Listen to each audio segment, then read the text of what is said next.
Lydia Monroe had touched 1,000 men in her career, handshakes, shoulder pats, calculated gestures of corporate authority.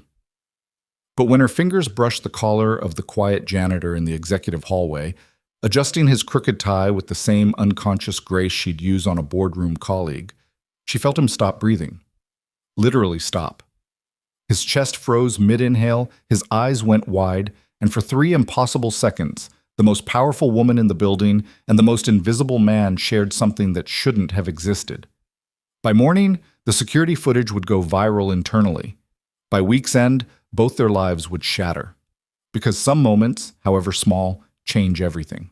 Thank you for joining this story. If you're watching from anywhere in the world, drop your city in the comments below. I'd love to see how far this tale travels. Now, let's begin where it all fell apart. The fluorescent lights of Monroe Industries' 42nd floor hummed with the same sterile efficiency that defined everything Lydia Monroe touched. It was 6:47 p.m. on a Thursday, that dead zone between the exodus of junior staff and the arrival of the executive cleaning crew, when the building belonged to neither the ambitious nor the invisible. Lydia stood alone in the corridor outside her corner office, reviewing acquisition figures on her tablet, her Louboutins clicking an impatient rhythm against Italian marble as she processed numbers that would make or break a $250 million deal. She didn't notice him at first. Caleb Reed had perfected the art of occupying space without claiming it, moving through the executive floors with the practiced invisibility of someone who understood that being seen often meant being questioned. He pushed his cleaning cart with deliberate quietness, the wheels recently oiled because squeaking drew attention, his company polo tucked in despite the fact that no one ever looked at him long enough to notice. At 31, he'd learned that true survival meant mastering the background, becoming part of the architecture rather than the action. But his tie was crooked. The cheap polyester navy thing that came with his uniform had twisted during his shift, the knot sliding askew after he'd helped lift a fallen partition in the mailroom. It was a small imperfection, the kind of detail that wouldn't matter to anyone, except that Lydia Monroe noticed everything. Her success had been built on seeing what others missed, the hesitation in a negotiator's voice, the tremor in a competitor's confidence, the single loose thread that could unravel an entire strategy. Her hand moved before her brain fully registered the decision. "Excuse me," she said, not looking up from her tablet, her voice carrying that particular blend of authority and distraction that characterized powerful people accustomed to being obeyed. "Your tie." Caleb's entire body went rigid. In 3 years of working the executive floors, he'd exchanged perhaps 20 words total with anyone above director level. His survival strategy depended on being part of the scenery, as noticeable as the fire extinguisher or the abstract art that no one actually looked at. Being directly addressed by Lydia Monroe violated every unspoken rule of his carefully constructed invisibility. "Miss Monroe, I'm sorry. I didn't mean to," he started, his voice rough from disuse, already stepping backward. "Hold still," she said, finally glancing up, and that's when everything tilted sideways. She'd intended a quick adjustment, the kind of unconscious gesture she'd performed 100 times with executives before investor meetings or press conferences, a casual assertion of standards that kept her world ordered. Her fingers reached for his collar with the same easy confidence she brought to every interaction, expecting compliance, expecting insignificance.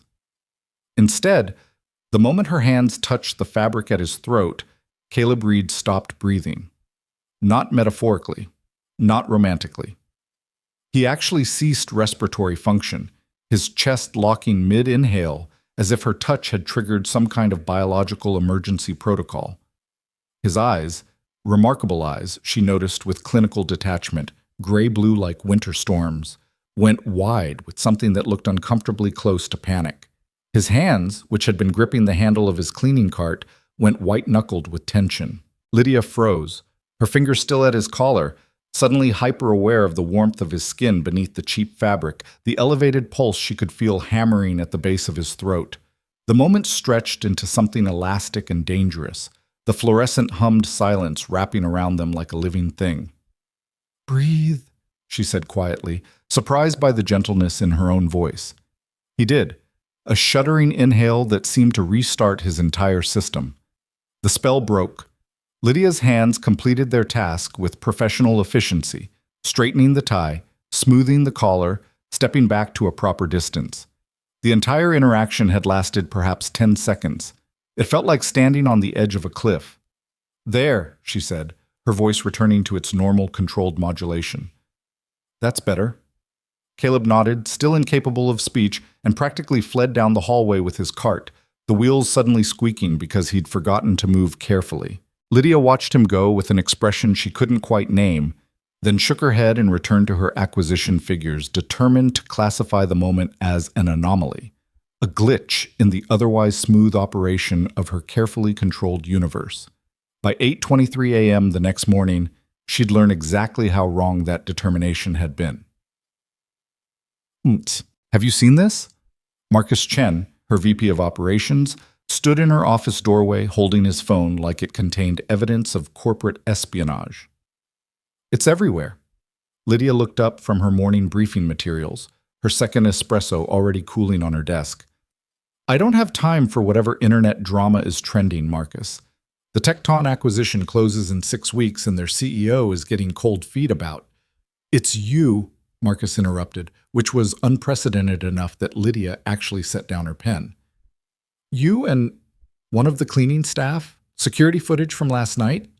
The temperature in her office seemed to drop 10 degrees. "Show me." He handed over his phone and Lydia watched a silent, grainy security camera recording of her own actions from 16 hours earlier. From the elevated angle, the interaction looked different, more intimate somehow. The way she'd reached for him, the way he'd frozen, the length of time her hands had lingered at his collar, the way they'd stood, closer than professional distance dictated, her head tilted up to meet his eyes in the final seconds before he'd fled. "Who leaked this?" Her voice could have frozen nitrogen. "No one leaked it," Marcus said carefully. "Phillips in security mentioned it to someone in accounting who thought it was funny because, Lydia Monroe doesn't exactly interact with the maintenance staff. They posted it in the general Slack channel as a joke. Even the CEO has a heart or some nonsense like that. It's been shared to 4 other channels. Someone's already made a GIF." Lydia's jaw tightened. In the decade she'd spent building Monroe Industries from a regional player into a global force, she'd learned that perception shaped reality more than facts ever could. And the perception of this footage, however innocent the actual interaction, was dangerous. "Remove it," she said flatly. "Every instance. And find out who posted it originally." "Already done," Marcus replied. "But Lydia, people talk. The damage control window on this closed about 3 hours ago. The rumor mill is already running." "What rumors?" She kept her voice level, but her fingers had gone still on her keyboard, a tell that Marcus had learned to read as code for controlled fury. "That you're involved with someone. That Monroe Industries' untouchable CEO has a secret relationship with a janitor. That it's romantic. That it's scandalous. That it's—" He paused, clearly uncomfortable. "Look, people are bored. This is entertainment for them. By Monday, it'll be forgotten." Marcus left, but his optimism proved wildly inaccurate. By Monday, the whispers had evolved into a full ecosystem of speculation. Lydia could feel the change in how people looked at her in the hallways, the slight hesitation before greetings, the way conversations would stop when she approached the break room. Monroe Industries employed 2,400 people across 7 floors. Apparently all of them had opinions about her personal life. She'd built her reputation on being untouchable, a strategic decision made consciously at 25 when she'd realized that perceived invulnerability granted more power than actual competence. The Monroe name carried weight, old money, and older connections, but Lydia had always known that being Charles Monroe's daughter only opened doors. Walking through them and claiming the room required something else entirely. She'd cultivated an image of absolute control, someone for whom emotion was a tool to be deployed strategically rather than experienced genuinely. The idea of her being humanly, messily attracted to anyone, let alone someone so far outside her sphere, contradicted the entire architecture of her carefully constructed persona. The whispers reached her family by Tuesday. Her mother called at 7 a.m., because Patricia Monroe believed that difficult conversations should happen before the target was fully caffeinated. "Lydia, darling, I've heard the most peculiar story from Constance Hartford, whose son works in your IT department." Her mother's voice carried that particular blend of concern and calculation that Lydia had learned to decode in childhood. Something about you and a janitor. It was a 30-second interaction, Mother. Someone's tie was crooked. I straightened it. The internet has decided this is newsworthy. The internet isn't the problem, sweetheart. The problem is that you're 33 years old, unmarried, and apparently the subject of romantic speculation involving inappropriate partners. Do you understand how this looks to the board? To our investors?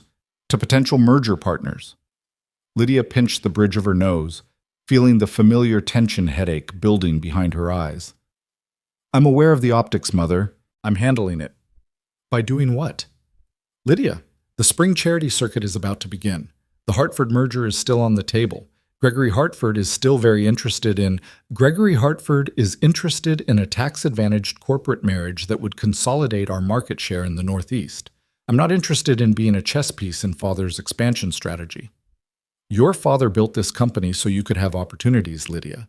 The least I could do is run it successfully, which I have been doing for 6 years. I'll handle the situation. Tell Constance Hartford that her son should spend less time gossiping and more time fixing our server latency issues. She hung up before her mother could respond, a small act of rebellion that would cost her later but felt necessary in the moment. The problem was, her mother was right about one thing. Perception mattered. And the perception that Lydia Monroe was emotionally compromised, distracted by romance, or making decisions based on feelings rather than strategy could undermine years of careful positioning. She needed to stop the speculation, which meant she needed to address the source. Caleb Reed learned about the video the same way he learned about most things that happened in the rarefied atmosphere of the executive floors, through Jose Martinez, his supervisor and the closest thing he had to a friend in the building.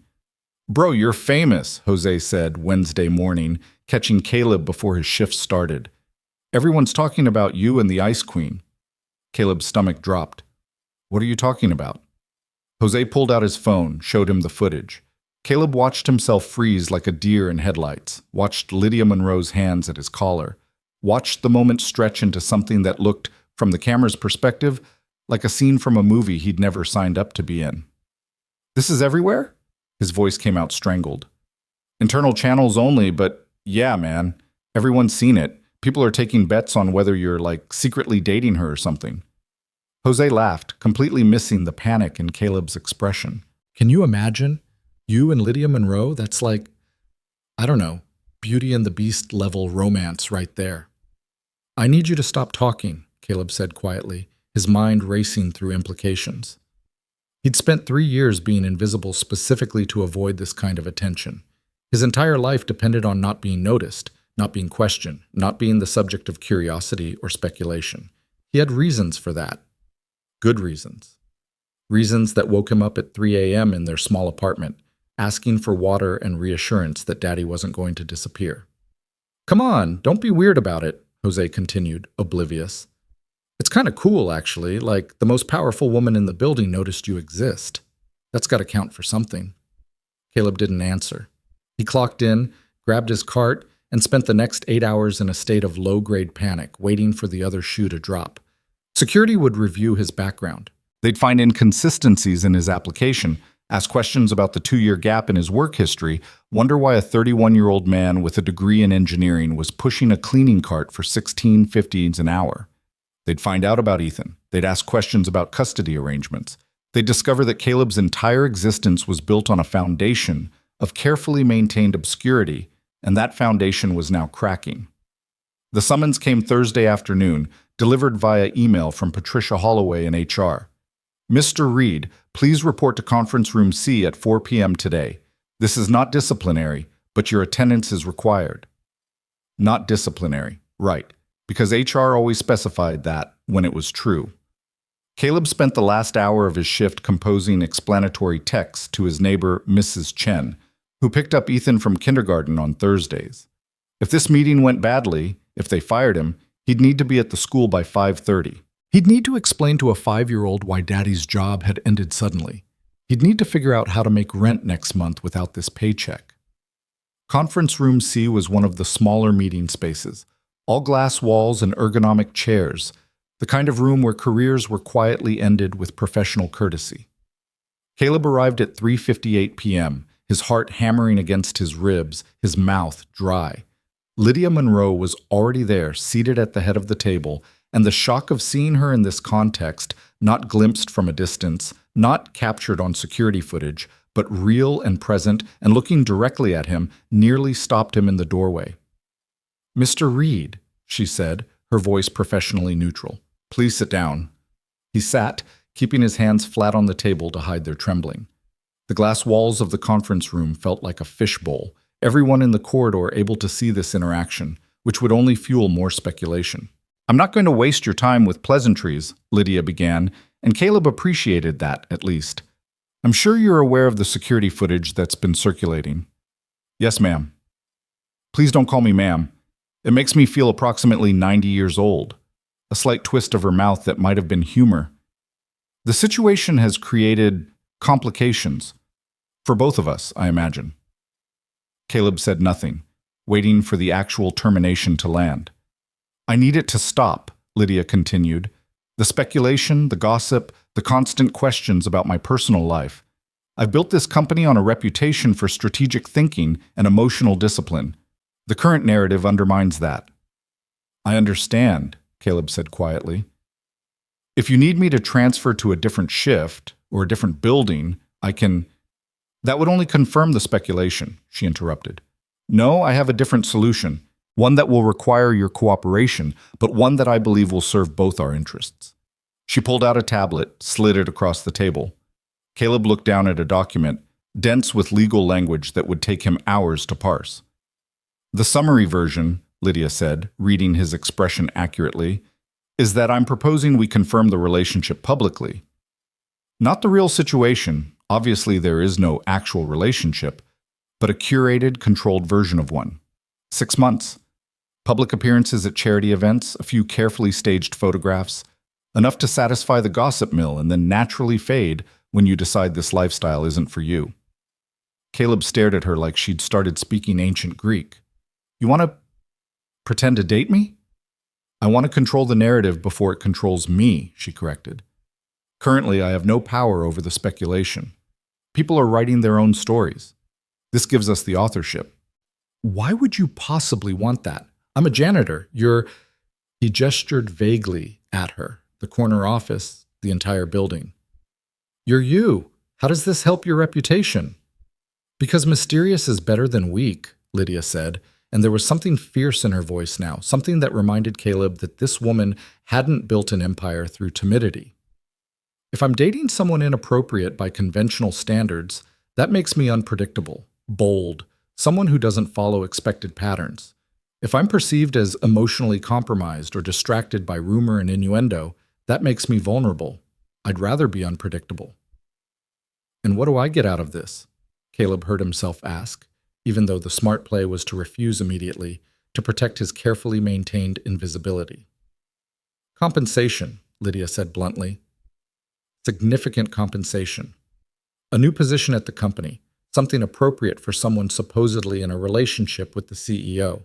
Full benefits, including health insurance that would cover dependents, a housing allowance, a wardrobe budget, and at the end of 6 months, a severance package that would give you options."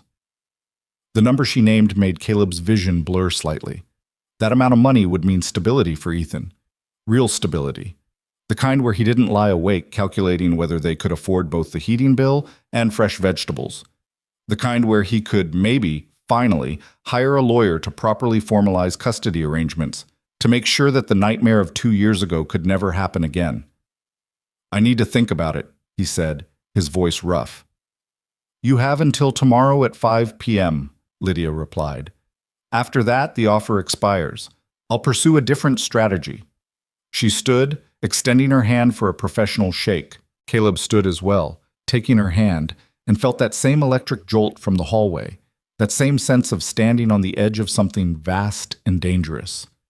"For what it's worth," Lydia said, still holding his hand, "I don't make offers I don't believe are mutually beneficial. Think about what you need, Mr. Reed, not what you think you deserve. What you actually need." Then she was gone, leaving Caleb alone in the glass conference room, staring at a tablet full of legal language and a decision that could change everything. Caleb picked up Ethan from Mrs. Chen's apartment at 6:15 p.m., right on schedule. His son came barreling into his arms with the unrestrained enthusiasm of 5-year-olds everywhere, already talking a mile a minute about the picture he'd drawn at school and how Tommy Peterson had shared his cookies at lunch. And could they please get a pet fish because fish were cool and didn't need walking like dogs. Maybe, buddy, Caleb said, hoisting Ethan onto his hip even though the kid was getting too big for it. Let's get home first. Their apartment was a one-bedroom in a building that charitably could be called transitional. Caleb slept on the couch and had converted the bedroom into Ethan's space, a decision that his son didn't question because 5-year-olds assumed their reality was normal. The walls were thin enough that they could hear their neighbors' conversations. The heat was unreliable, and the elevator had been broken for 6 months. But it was theirs, safe, anonymous. Nobody asked questions. While Ethan played with his toy cars on the living room floor, Caleb made dinner, spaghetti with jarred sauce, the kind of meal that stretched a budget and filled a growing kid. He'd gotten good at this, the single-parent dance, the constant calculation of time and money and attention. Some days he felt like he was drowning. Most days he felt like he was one unexpected expense away from catastrophe. "Daddy, you're doing the thinking face," Ethan observed, looking up from his cars. "What's the thinking face, buddy?" "The one where you look sad, but you're trying not to be sad, so I won't be sad." Ethan's insight was devastating in its accuracy. "Did something bad happen?" "No, baby, nothing bad. Daddy's just trying to make a big decision." "About what?" "How did you explain to a 5-year-old that you were considering entering a fake relationship with a billionaire to secure his future?" "You didn't. You simplified." "About a new job opportunity. It would mean some changes. Different schedule, maybe? Different responsibilities. Would you still pick me up from school?" And there it was, the only question that actually mattered. "Always, buddy. No matter what job I have, I'll always pick you up." Ethan seemed satisfied with that answer, returning to his cars.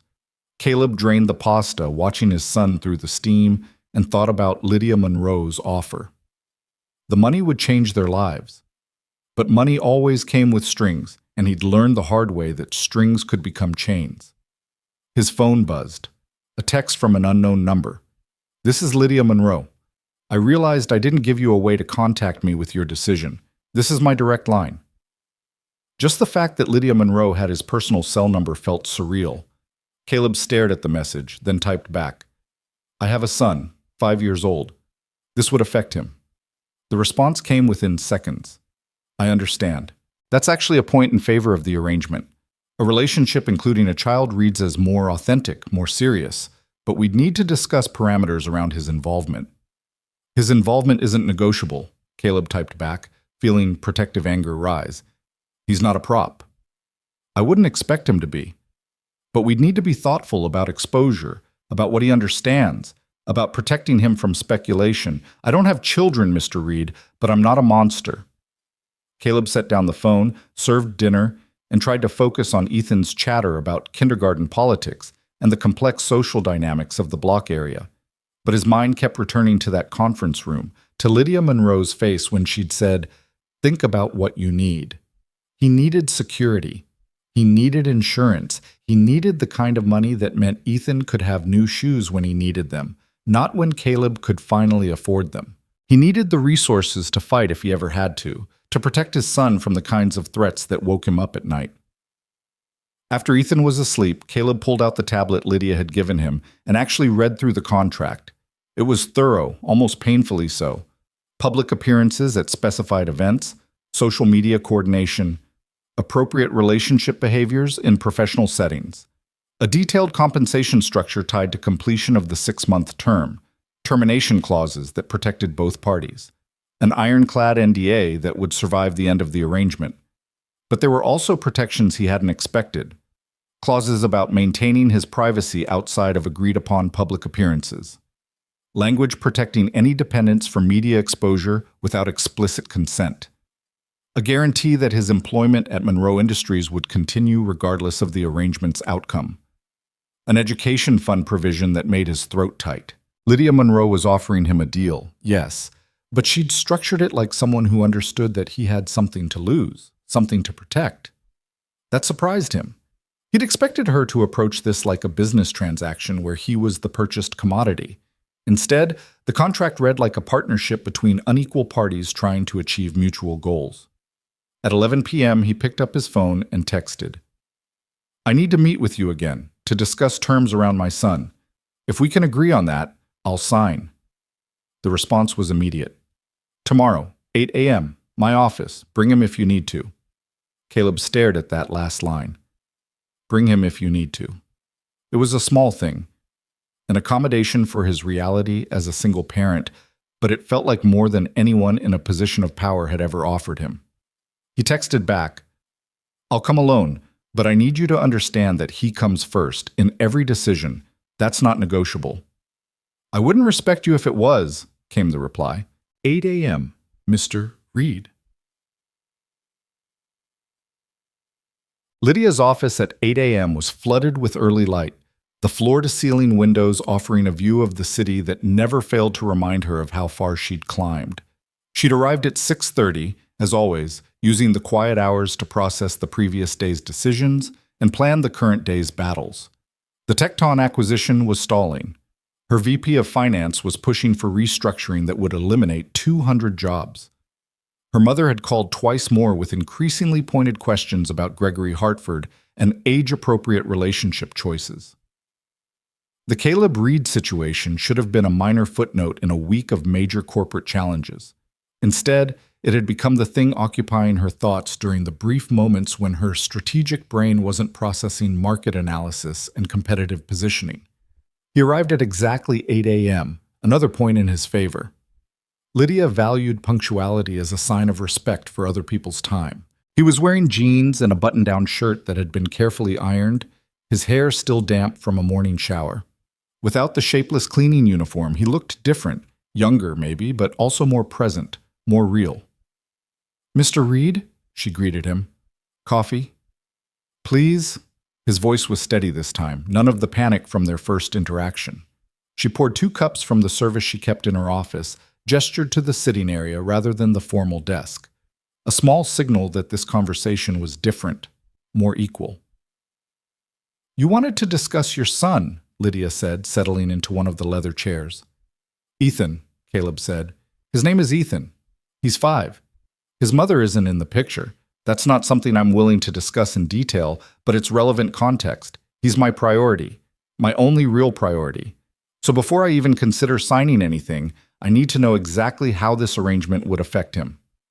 Lydia appreciated the directness. "Tell me what you need." "I need guarantees that he won't be photographed without my explicit permission for each instance. I need control over what information about him becomes public. I need his school, his routine, his stability protected. I need—" Caleb paused, choosing words carefully. "I need to know that when this ends, when you've gotten what you need from this arrangement, he won't be collateral damage." "The education fund provision in the contract," Lydia said. "Did you see it?" "I saw it. That's not an answer to my question." "It's exactly an answer to your question," she replied. "Mr. Reed, I don't make long-term financial commitments to people I view as disposable. The education fund continues regardless of how or when our arrangement ends. That's not charity. That's insurance for you that I'm invested in outcomes beyond the 6-month term." Caleb studied her with those storm-gray eyes, and Lydia felt something shift in the air between them. He wasn't intimidated by her. He was assessing her, measuring her words against some internal standard of trustworthiness. She wasn't sure when the last time someone had done that was. "Why are you really doing this?" Caleb asked quietly. "The real reason. Not the reputation management explanation you gave yesterday. What's actually at stake for you?" Lydia considered deflecting, maintaining her professional distance, but something about the way he was looking at her, the way he'd centered his son's welfare above everything else, made her choose honesty instead. "My family is pressuring me toward a strategic marriage," she said. "Gregory Hartford, CEO of Hartford Industries. It would be a merger disguised as a marriage, combining our companies, consolidating market share, making both families wealthier. He's appropriate, connected, completely bloodless. And I've spent 33 years being told what's appropriate." So I'm your escape route, Caleb said. You're my placeholder, Lydia corrected. 6 months where I can claim to be seriously involved with someone, which gives me leverage to refuse the Hartford arrangement. By the time our situation naturally concludes, the merger window will have closed. Gregory will have moved on to another appropriate candidate. I'll have preserved my autonomy. And I get what? Money and a temporary upgrade in lifestyle before going back to invisible? You get security, Lydia said, leaning forward. Real security. The kind that means your son has health care, education funding, and a father who isn't working himself into the ground trying to make rent. You get 6 months to figure out what comes next, with a financial cushion that gives you actual choices. That's not nothing, Mr. Reed. Caleb, he said. If we're going to do this, you should probably use my first name. Caleb, she amended, and you should call me Lydia, at least when we're alone. He smiled, small and surprising. That feels weird. You're Lydia Monroe. You're basically corporate royalty. I'm a human being with a controlling family and a talent for making money, she said dryly. The royalty thing is marketing. They sat in silence for a moment, the morning light shifting across the office as the sun climbed higher. Lydia found herself noticing details, the calluses on Caleb's hands, evidence of work that went beyond pushing a cleaning cart. The way he held his coffee cup, fingers wrapped around it like he was trying to absorb its warmth. The tired shadows under his eyes that spoke of too many nights with insufficient sleep. I'll sign, Caleb said finally. But I need some additions to the contract. Specific language about Ethan's protection, veto power over any public appearances that involve him, and a clause that says if at any point this arrangement starts negatively affecting him, I can terminate immediately without penalty. Done, Lydia said. I'll have legal draft the amendments today. You'll have the revised contract by tomorrow. Just like that? Just like that. Caleb, I need you to understand something. This arrangement only works if we're both protected. If you don't trust the parameters, you'll second-guess every decision and it'll show. That's bad for both of us. So yes, just like that. He nodded slowly, set down his coffee cup. When does this start? Publicly? Next week. There's a charity gala Friday night, cancer research fundraiser, very high profile. We'll make our first appearance together there. But before that, we need to get you prepared. Prepared how? Lydia pulled out her phone, started typing notes. Wardrobe. You'll need appropriate clothing for these events. Social coaching. You'll be interacting with people who will judge you instantly. And while I don't care what they think, you'll be more comfortable if you understand their language. Background coordination with my PR team. So we have a consistent story. And we should probably spend some actual time together so we can at least approximate comfort in public. This sounds complicated, Caleb said, something almost like amusement in his voice. It's extremely complicated, Lydia agreed. Welcome to my world. The next 4 days were a crash course in a lifestyle Caleb had only ever observed from a distance. Marcus Chen appeared at his apartment Tuesday morning with a tailor and a stylist, both of whom descended on him with the focused intensity of people who viewed human bodies as canvases requiring correction. They measured, pinned, discussed his coloring and his build like he wasn't standing right there, and left with promises of a complete wardrobe delivered by Thursday. Wednesday brought Andrea Walsh, Lydia's head of PR, a sharp woman in her 40s who spoke in sound bites and treated their fake relationship like a military campaign requiring strategic planning. Your story is this, Andrea said, pacing Caleb's small living room while he tried not to feel embarrassed about the mismatched furniture and water stain on the ceiling. You met months ago. The tie incident was actually a moment between two people who'd been dancing around an attraction, and you've been quietly seeing each other since. Lydia doesn't discuss her personal life publicly, which explains why no one knew. You're private people. You value discretion. And people will believe that? Caleb asked skeptically. They'll believe what we give them to believe, Andrea replied. The key is confidence. You don't apologize for your background. You don't act like you're trying to fit in. You're confident in who you are, and Lydia is confident in choosing you. That's the story. I'm a janitor dating a billionaire CEO. How is that confident rather than delusional? You're a single father who works hard, values integrity, and caught the attention of an exceptional woman. You're not trying to be something you're not. That's the angle. Own it. Be some. Thursday brought the actual wardrobe delivery. 3 garment bags full of suits, shirts, ties, shoes that probably cost more than his monthly rent. Caleb hung them in his tiny closet next to his cleaning uniforms and felt the cognitive dissonance physically, like his life was splitting into 2 separate realities. Ethan was fascinated by the changes. "Daddy, why do you have fancy clothes? Are you going to a wedding?" "Something like that, buddy. Daddy's going to some work events that need dressy clothes." "Can I come?" "Not to these ones, baby, but I'll tell you all about them." Friday morning, Lydia texted, "The car will pick you up at 6 p.m. Bring Ethan to Mrs. Chen's early. You'll need time to prepare." Caleb spent the afternoon in a state of mounting anxiety. He'd faced a lot of hard things in his life. His ex-wife's disappearance with their son, the 2-year legal battle to get Ethan back, the grinding poverty of starting over with nothing. But somehow the idea of walking into a room full of wealthy strangers on Lydia Monroe's arm felt more terrifying than any of it.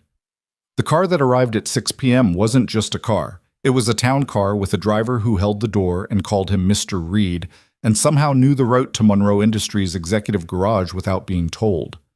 Caleb sat in the leather interior, watching the city slide past, and wondered at what point he'd be able to stop feeling like an imposter.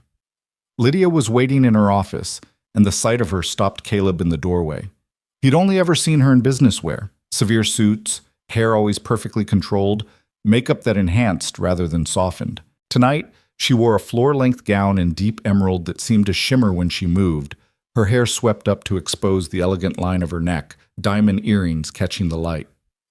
"You look terrified," she said, turning from the window. "That's actually perfect. Appropriate nervousness reads as genuine investment.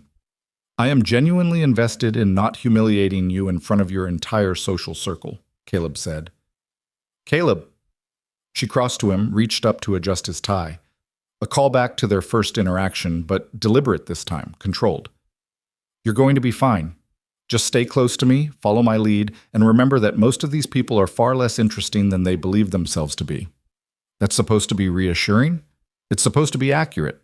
A small smile. "Come on, our public awaits." The gala was held at the Grand Meridian, a hotel that Caleb had passed 100 times but never entered. The ballroom was decorated like something from a movie. Crystal chandeliers, ice sculptures, orchestral music drifting from a stage where a string quartet played. People in formal wear clustered in conversation groups, servers circulating with champagne flutes and hors d'oeuvres that Caleb couldn't identify. Every eye turned when they entered. Caleb felt the weight of collective scrutiny like a physical force, hundreds of strangers instantly cataloging his presence, judging his suit, his posture, his right to be standing next to Lydia Monroe.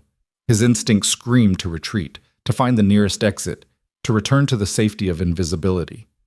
Then Lydia's hand slid into his, her fingers lacing through his with easy confidence, and she leaned close enough that he could smell her perfume, something subtle and expensive. "Breathe," she murmured, echoing her words from that first hallway encounter. "And smile. You're supposed to be enjoying yourself." She guided him into the crowd, stopping at conversation clusters, introducing him with casual confidence. "This is Caleb Reed. Caleb, this is Jonathan Foster. He runs the Foster Foundation. And this is Catherine Morrison. She's with the Artistic Heritage Council." The conversations blurred together, polite inquiries about how they'd met, carefully neutral questions about his background, barely concealed assessment disguised as friendly interest. Caleb followed Andrea's coaching. Brief answers, confident delivery. No apologies for who he was or what he did. "How did you two meet?" Catherine Morrison asked, her smile sharp. "At work," Lydia said smoothly. "I've learned that the most interesting people are often the ones everyone overlooks." "How refreshingly democratic of you," Catherine replied, and the pause before democratic carried entire essays of judgment. Caleb felt Lydia's hand tighten fractionally in his, a signal. He smiled at Catherine with all the Southern politeness his grandmother had drilled into him. "Lydia's taught me that power has very little to do with title and everything to do with competence. It's been educational." Catherine's expression flickered, surprise maybe, that he could return conversational serve. She excused herself quickly after that, and Lydia's thumb traced a small circle against his palm. "Well played," she murmured. The evening progressed in waves of interaction and retreat. Caleb met what felt like hundreds of people, all of whom seemed to operate in a social language he was only partially fluent in. But gradually, he started to notice patterns. The way certain people angled for Lydia's attention, clearly wanting business favor disguised as social interaction. The way others positioned themselves as gatekeepers, trying to determine if he was worth their time. The complex hierarchy of who spoke to whom, who deferred to whom, who had actual power versus who simply had money. "You're observing," Lydia noted during a quiet moment at their assigned table, the salad course picked at but largely ignored. "I can see you cataloging behaviors." "Habit from my previous life," Caleb said, then caught himself. "Sorry, that's previous life?" She leaned closer, genuinely curious. "You've referenced that a couple times. The engineering degree you mentioned in passing, the work ethic that goes beyond janitorial duties. I'm starting to think there's a story there." Caleb took a sip of wine he didn't particularly like. "There's always a story. But it's not a first date conversation, even a fake first date."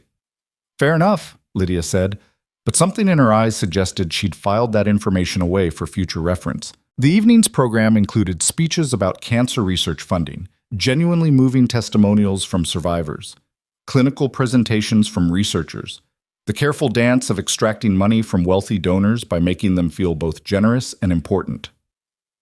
Caleb watched Lydia during these presentations, noticed the way her expression shifted during the survivor stories, a brief crack in her controlled facade that suggested actual emotion rather than performed sympathy.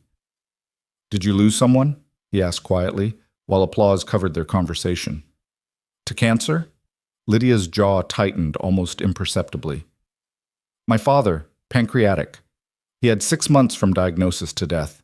I was 27, just starting to build the company. He made me promise I'd finish what he started." "I'm sorry," Caleb said, and meant it. "It was 6 years ago. I've learned to function with the loss." "That's not the same as healing from it." She turned to look at him fully, something shifting in her expression. "No, it's not." The moment broke when someone approached their table, Gregory Hartford himself, the man Lydia was supposedly using Caleb to avoid. He was exactly what Caleb expected: tall, conventionally handsome, expensive suit, the kind of polished confidence that came from never having to question whether he belonged anywhere. "Lydia," Gregory said, his smile not quite reaching his eyes, "I heard rumors you'd be bringing someone tonight." "Gregory Hartford." He extended his hand to Caleb with the careful courtesy people used when handling something potentially contaminated. "Caleb Reed," Caleb said, shaking firmly. "How fascinating." Lydia's always been one for unexpected choices. The pause before unexpected carried the same judgment as Catherine Morrison's earlier comment. "What is it you do, Caleb?" "Currently, I'm in facilities management at Monroe Industries." "Facilities management? How delightfully euphemistic." Gregory turned his attention back to Lydia, effectively dismissing Caleb from the conversation. "Lydia, we should discuss the Hartford proposal. Your mother mentioned you've been avoiding my calls." "I've been busy," Lydia said coolly, "and I've been quite clear about my position on merger discussions. Positions change, circumstances change. I'm sure Caleb understands the importance of remaining flexible in business negotiations. Don't you, Caleb?" It was a power play, forcing Caleb to either agree and undermine Lydia or disagree and seem controlling. Caleb smiled. "I understand that the best negotiations happen when both parties actually want the deal. Seems like you're working awful hard to convince someone who's already said no." Gregory's expression hardened. "Fascinating. Lydia, we'll talk next week. Enjoy your evening." He walked away, and Lydia exhaled slowly. "That was probably stupid," Caleb finished, "but he was being an asshole." "He was," Lydia agreed. "Thank you for defending my position. I thought that was the whole point of this arrangement, public solidarity." "It is, but you didn't have to do it with quite so much satisfaction," Caleb grinned. "I really didn't like that guy." "Neither do I," Lydia said, "which is why we're here." The rest of the evening passed in a blur of continued social performance. Caleb's feet hurt from the new dress shoes, his face ached from maintaining an appropriate expression, and his brain was exhausted from processing so many new social dynamics. But every time he started to flag, Lydia would do something small, a squeeze of his hand, a quiet comment about someone's ridiculous outfit, a shared moment of genuine amusement at the absurdity of their situation. By the time they left at midnight, Caleb felt like he'd run a marathon. The town car drove them back in silence, both of them too tired for conversation. When they pulled up to his building, shabby and small compared to the grandeur they'd just left, Lydia didn't comment on the contrast. "You did well tonight," she said instead. "Better than I expected, honestly." "Low bar?" "Realistic bar. This world is designed to make outsiders feel uncomfortable. You didn't let it." "I was terrified the entire time." "I know," Lydia said, "but you didn't show it. That's what matters." Caleb reached for the door handle, then paused. "Thank you. For the protections in the contract, for understanding about Ethan, for treating this like a real partnership instead of just a transaction." "We're both getting something we need," Lydia replied. "That's what makes it work." He nodded, stepped out of the car, and watched it pull away into the night. Mrs. Chen's apartment light was still on. She'd waited up the way she always did when he worked late. Ethan would be asleep on her couch, probably clutching the stuffed dinosaur that went everywhere with him. Caleb climbed the stairs to retrieve his son, thinking about Lydia Monroe's hand in his, the way she'd defended him without making it obvious, the brief crack in her armor when she'd mentioned her father. He thought about Gregory Hartford's contempt, and Catherine Morrison's judgment, and the 100 other small tests he'd faced tonight. He thought about the fact that this was only the beginning, that he'd just signed up for 6 months of this performance, this careful dance between truth and fiction. Most of all, he thought about the moment when Lydia had adjusted his tie in the hallway of her office before they left, and how his breathing had stayed steady this time, even as something else in his chest had shifted, something he absolutely could not afford to feel. Mrs. Chen opened her door before he could knock. "How was the fancy party?" "Complicated," Caleb said, gathering Ethan into his arms. His son didn't wake, just settled against his shoulder with the absolute trust of children who know they're safe. "You look different," Mrs. Chen observed. "Expensive suit, fancy car, but same worried eyes." "Yeah," Caleb said quietly. "That about sums it up." He carried Ethan home through the midnight streets, feeling the weight of all the decisions he'd made, all the risks he'd taken, all the ways this could go wrong. But also feeling, for the first time in years, like maybe, just maybe, he'd found a path toward something better. Even if that path was paved with lies. Even if it meant standing beside someone he couldn't afford to want. Even if 6 months felt simultaneously too long and not nearly long enough. The following Monday morning, Caleb walked into Monroe Industries through the front entrance for the first time in 3 years. Not the service entrance where cleaning staff clocked in, not the loading dock where deliveries arrived, but the sweeping marble lobby with its waterfall wall and reception desk staffed by people whose job was to look impressive while directing visitors. He wore one of the new suits, carried a leather briefcase that Marcus had insisted was necessary, and felt every bit the imposter he knew himself to be. Security waved him through with barely a glance, his new ID badge already programmed into the system. The elevator ride to the executive floor felt longer than usual, each ascending number a reminder that he was crossing boundaries that weren't meant to be crossed. When the doors opened on 42, Sarah Mitchell from Executive Administration was waiting with a smile that didn't quite reach her eyes. "Mr. Reed, welcome. Ms. Monroe asked me to get you settled in your new office. If you'll follow me?" His new office. The words felt absurd. 2 weeks ago, he'd been emptying trash cans in these hallways. Now Sarah was leading him past conference rooms and corner offices to a space that, while modest by executive standards, was approximately 10 times larger than his entire apartment. "You'll be working as special assistant to the CEO," Sarah explained, her tone perfectly professional despite the curiosity radiating from her like heat. "Your responsibilities will include project coordination, stakeholder liaison, and executive support as Ms. Monroe requires. Marcus Chen will provide detailed orientation this afternoon." "Thank you," Caleb managed, stepping into the office and trying not to show how overwhelmed he felt. Floor-to-ceiling windows overlooked the city, a desk that looked like it cost more than his car, actual art on the walls.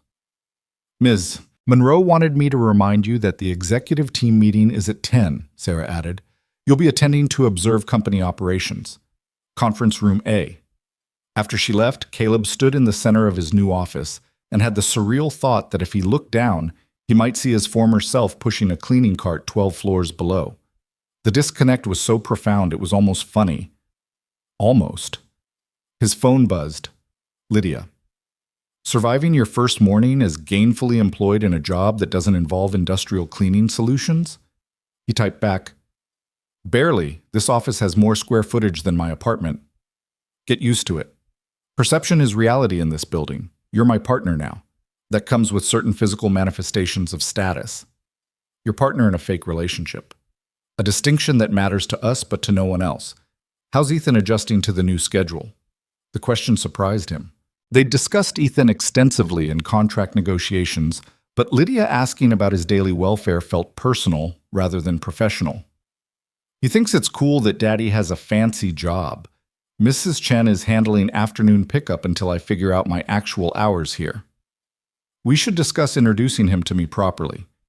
If we're going to maintain this long term, he needs to understand who I am in context. I know. I've been trying to figure out how to explain to a 5-year-old that Daddy's girlfriend is actually his boss, and it's complicated. May I suggest we don't use the word boss? It reinforces a power dynamic that I'd rather minimize in his perception. Caleb stared at that message, something loosening in his chest. She was thinking about Ethan's emotional well-being, not just the optics of their arrangement. Thank you for considering that. 10 a.m., conference room A. Don't be late. The executive team meeting was an exercise in controlled chaos disguised as professional efficiency. 12 people around a massive table, each commanding their own division of Monroe Industries' empire, all speaking in a shorthand of acronyms and internal references that Caleb only partially understood. Lydia ran the meeting with the precision of a conductor leading an orchestra, directing conversation, cutting off tangents, pushing decisions forward with relentless momentum.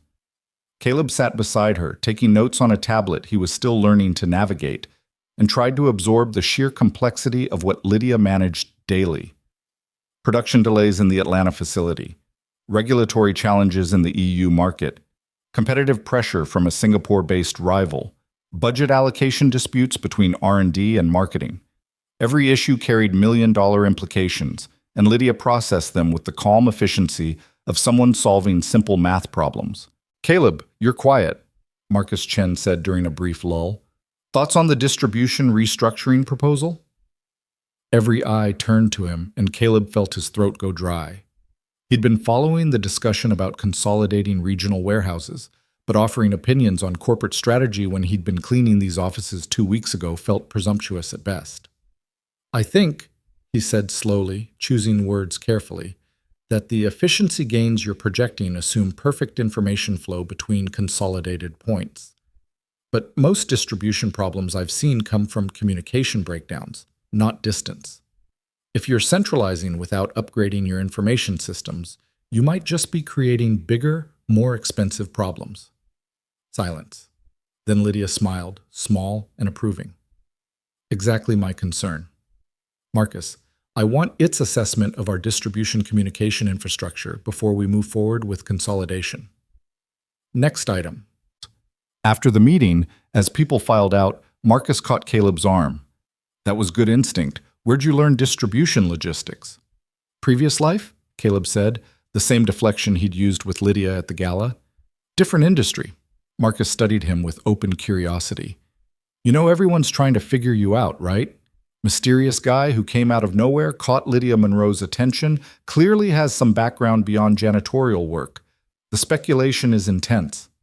Let them speculate, Caleb replied, more confident than he felt. I'm not here to satisfy curiosity.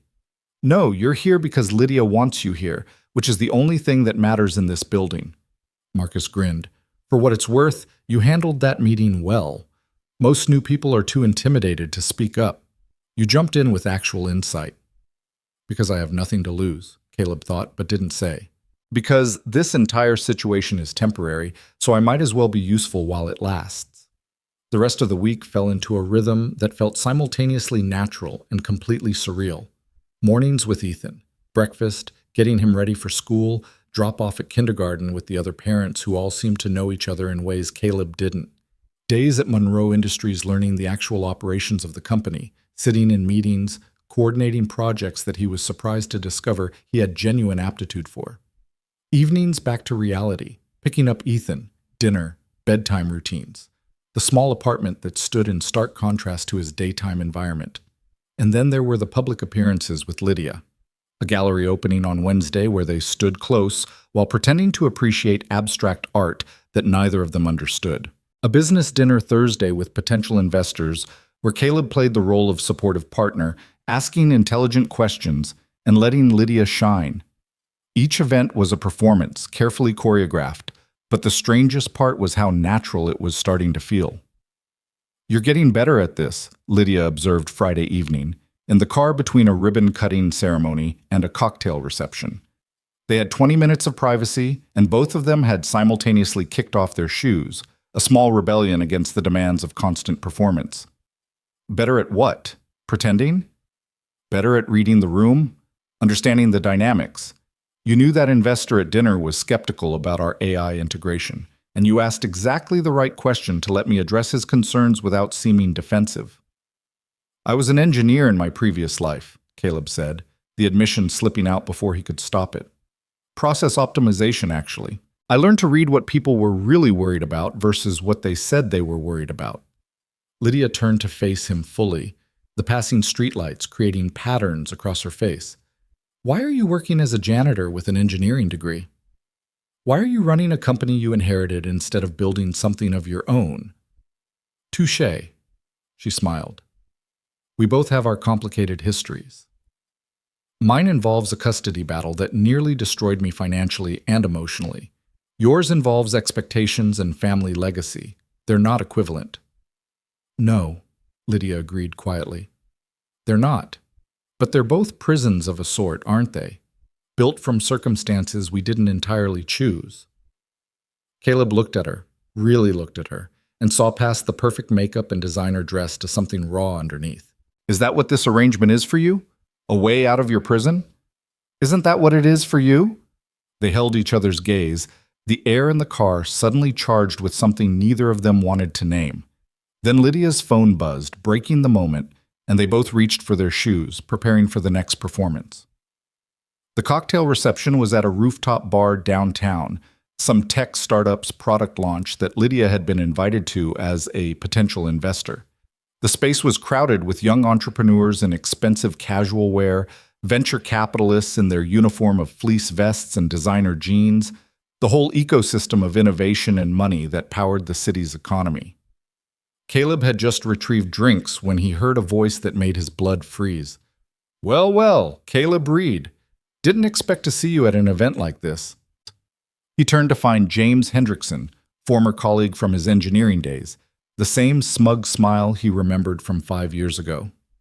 James looked successful, tailored suit, confident posture, the ease of someone whose life had followed the expected trajectory. "James?" Caleb said neutrally. "It's been a while." 5 years, I think. Last I heard, you dropped off the map completely, gave up the engineering career for what?"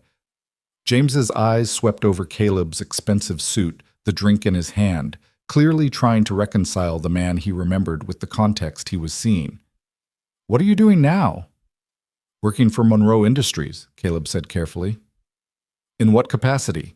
James leaned in, voice dropping conspiratorially. "Because I heard the wildest rumor that you were dating Lydia Monroe herself. I told people that was insane. You barely made it through one marriage. Why would a woman like that?" "James."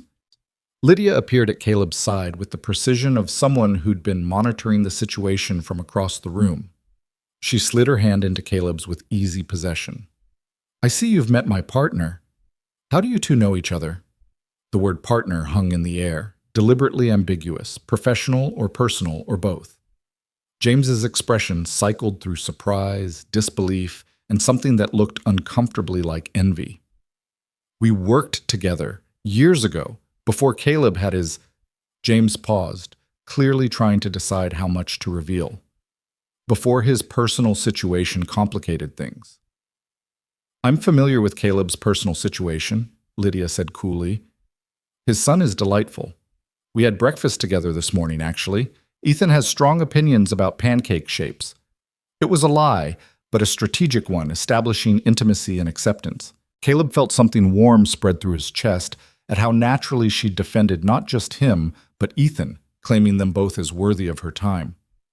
I didn't realize you'd... James floundered. That's great. Really great. Caleb, we should catch up sometime, talk about the old days. I don't think about the old days much, Caleb said. I'm pretty focused on the present. After James retreated, Lydia's hand remained in his. Old colleague or old problem? Both. He knows too much about my history. If he starts talking, let him talk. Caleb, the beautiful thing about my position is that I can make any story I want believable through sheer force of will and strategic relationships.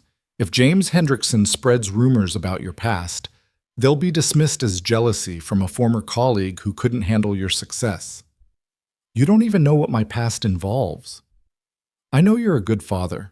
I know you work harder than anyone I've met. I know you walked away from something to protect your son. The rest is details. She squeezed his hand. Trust me to handle this. And the terrifying thing was, he did trust her.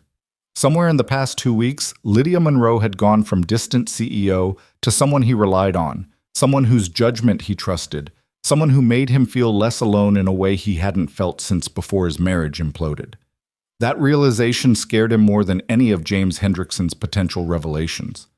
The weekend brought their first real test of the arrangement's personal boundaries. Lydia had invited them to her family's estate for Sunday brunch, a command performance disguised as a casual meal.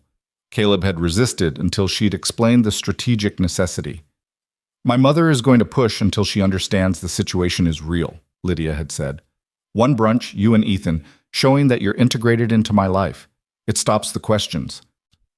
So Sunday morning found Caleb driving his beat-up Honda through neighborhoods that got progressively more expensive, Ethan chattering in the back seat about whether Lydia's house would have a pool, until they reached gates that required a security code and a driveway that seemed to go on forever. Daddy, this isn't a house, Ethan breathed as the Monroe estate came into view. This is a castle. It's just a big house, buddy. Remember what we talked about? Be polite, use your manners, and if you need me, I'm right there. Inside, Patricia Monroe waited with the posture of someone accustomed to being obeyed and the smile of someone who'd learned to disguise judgment as hospitality. She was Lydia 30 years older, the same bone structure and commanding presence, but where Lydia had warmth beneath the control, Patricia seemed to have only more control. Caleb, how lovely to finally meet you properly. Patricia's handshake was brief, her attention immediately shifting to Ethan. And this must be Ethan. Lydia's told me so much about you. That was a lie. Lydia had mentioned explicitly that she shared minimal personal information with her mother, but Ethan didn't know that. He stepped forward with 5-year-old bravery and extended his hand. Nice to meet you, Mrs. Monroe. You have a really big house. Patricia's laugh was genuine, surprising both Caleb and Lydia, who'd just appeared in the doorway. I do have a big house. Would you like to see the gardens while the adults talk business? Can I, Daddy? Ethan's eyes were wide with excitement. Caleb looked to Lydia, who nodded almost imperceptibly.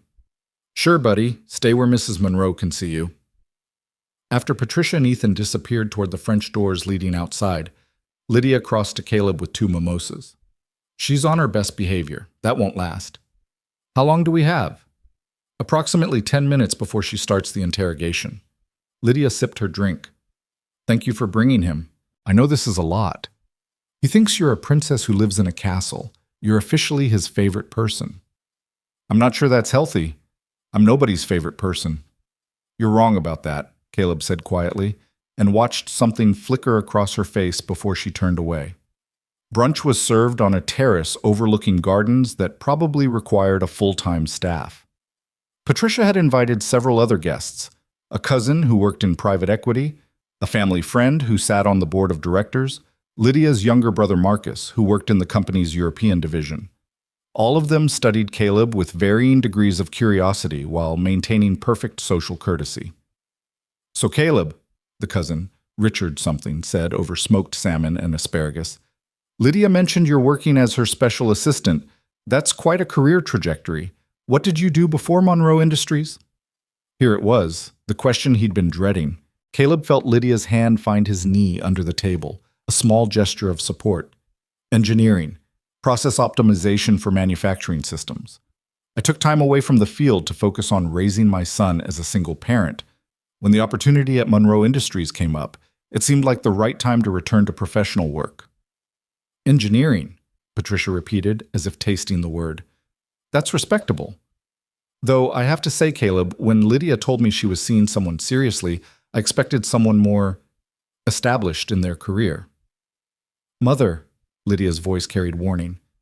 I'm simply being honest, darling. The Hartford merger would have positioned Monroe Industries for unprecedented growth. Gregory is a tax strategy disguised as a person, Lydia interrupted. And we're not discussing the Hartford merger at Sunday brunch. We're discussing your future, Patricia countered, which affects this entire family's future. I think we have a right to understand what exactly you see in this arrangement. The word arrangement hit like a physical blow.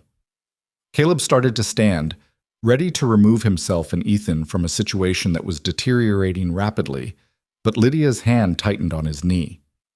What I see, Lydia said, her voice diamond hard, is a man who puts his child before his ego, who rebuilt his life from nothing because it was necessary. Who's smarter than half the executives I employ and humble enough to keep learning? What I see is someone who makes me want to be better than the legacy I inherited. If that's not enough for you, Mother, then I suppose we'll be having very limited family interactions going forward. Silence fell over the table. Patricia's expression was unreadable, but something in her posture had shifted. She studied Lydia for a long moment, then turned her attention to Caleb. You make my daughter happy? It was a simple question, but loaded with complexity, because he didn't make Lydia happy. This was an arrangement, a strategic partnership, a mutual escape plan. Except when he looked at Lydia now, saw the fierce defensiveness in her eyes. The way she'd claimed him in front of her entire family, he wasn't entirely sure that was still true. I try to, Caleb said honestly. Every day. Patricia nodded slowly. Then I suppose I should get to know you better. Tell me about your son. Lydia says he likes dinosaurs? The conversation shifted after that, becoming genuinely pleasant. Ethan returned from the gardens with stories about koi fish and a peacock that had displayed its feathers. Patricia was surprisingly good with him, asking questions that actually listened to the answers, and by the time they left 2 hours later, Caleb felt like maybe they'd survived the test. In the car, Ethan fell asleep almost immediately, exhausted from excitement. Caleb drove in silence for several miles before Lydia spoke. Thank you for not walking out when my mother was being impossible. She was protecting you. I understand that impulse. She was being a snob. She was being a mother who worries her daughter is making a mistake. Given that this entire situation is built on deception, she's not entirely wrong to be concerned. Lydia was quiet for a long moment. What you said, about me making you want to be better, did you mean that or was it performance? Caleb kept his eyes on the road, aware of Ethan sleeping in the back seat, aware of how dangerous honesty could be. I meant it. You're not who I thought you'd be. Who did you think I'd be? Cold, calculating, someone who saw people as chess pieces. But you asked about Ethan's adjustment to the new schedule. You defended him to your mother before defending yourself. You structured our contract to protect him before protecting your interests. That's not chess pieces. That's caring about people. Don't make me into something I'm not, Caleb. I'm still using you to avoid an unwanted marriage. That's manipulation regardless of how I dress it up. And I'm using you to secure my son's future. We're both getting what we need. That was the deal. Is that still all this is? Lydia asked quietly. A deal? Caleb pulled up to her building, a different world from his own neighborhood, all glass and steel and security gates. He should say yes, should maintain the boundaries that kept this professional, temporary, safe. I don't know anymore, he admitted instead. That probably makes me an idiot. Lydia smiled, sad and small. If you're an idiot, then we both are. See you tomorrow, Caleb. She got out of the car and Caleb watched her disappear into her building before driving home through the late afternoon traffic. In the back seat, Ethan stirred, half awake. Daddy? I like Lydia. She's nice. Yeah, buddy, she is. Are you going to marry her? The question was so innocent, so logical from a 5-year-old's perspective. Adults who spent time together got married. That was how the world worked. That Caleb felt his chest tighten. It's complicated, Ethan. That's what grown-ups say when they don't want to explain things. You're too smart for your own good. You know that? That's what Mrs. Chen says, but she also gives me cookies, so I think she likes that I'm smart. Caleb pulled into their building's parking lot, gathered his son into his arms even though Ethan was really too big to be carried anymore. I love you, buddy, more than anything in the world. I love you too, Daddy. Can we have pizza for dinner? And just like that, they were back to normal life. The world of corporate events and family estates feeling like something from a dream. Except it wasn't a dream anymore.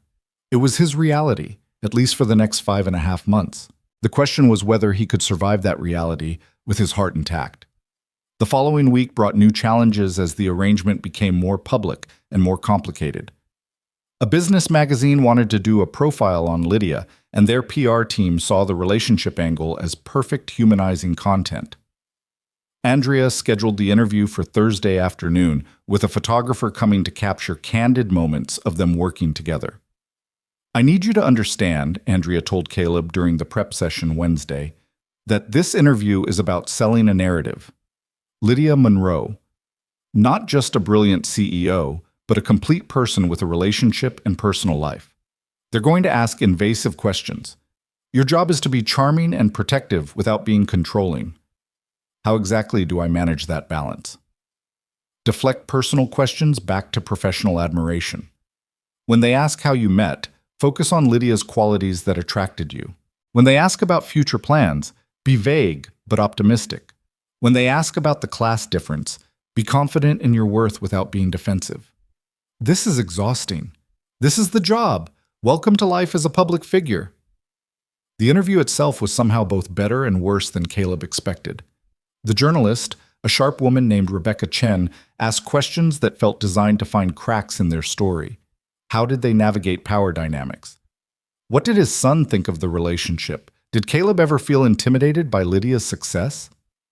I'd be lying if I said there wasn't an adjustment period, Caleb said, choosing honesty where he could. But Lydia has a way of making you feel like your contributions matter regardless of your title. She listens. That's rarer than you'd think in this world. And you, Miss Monroe? Rebecca turned to Lydia. What does Caleb bring to your life that you couldn't find in more conventional relationship options? Caleb sees me as a person, not a position, Lydia replied.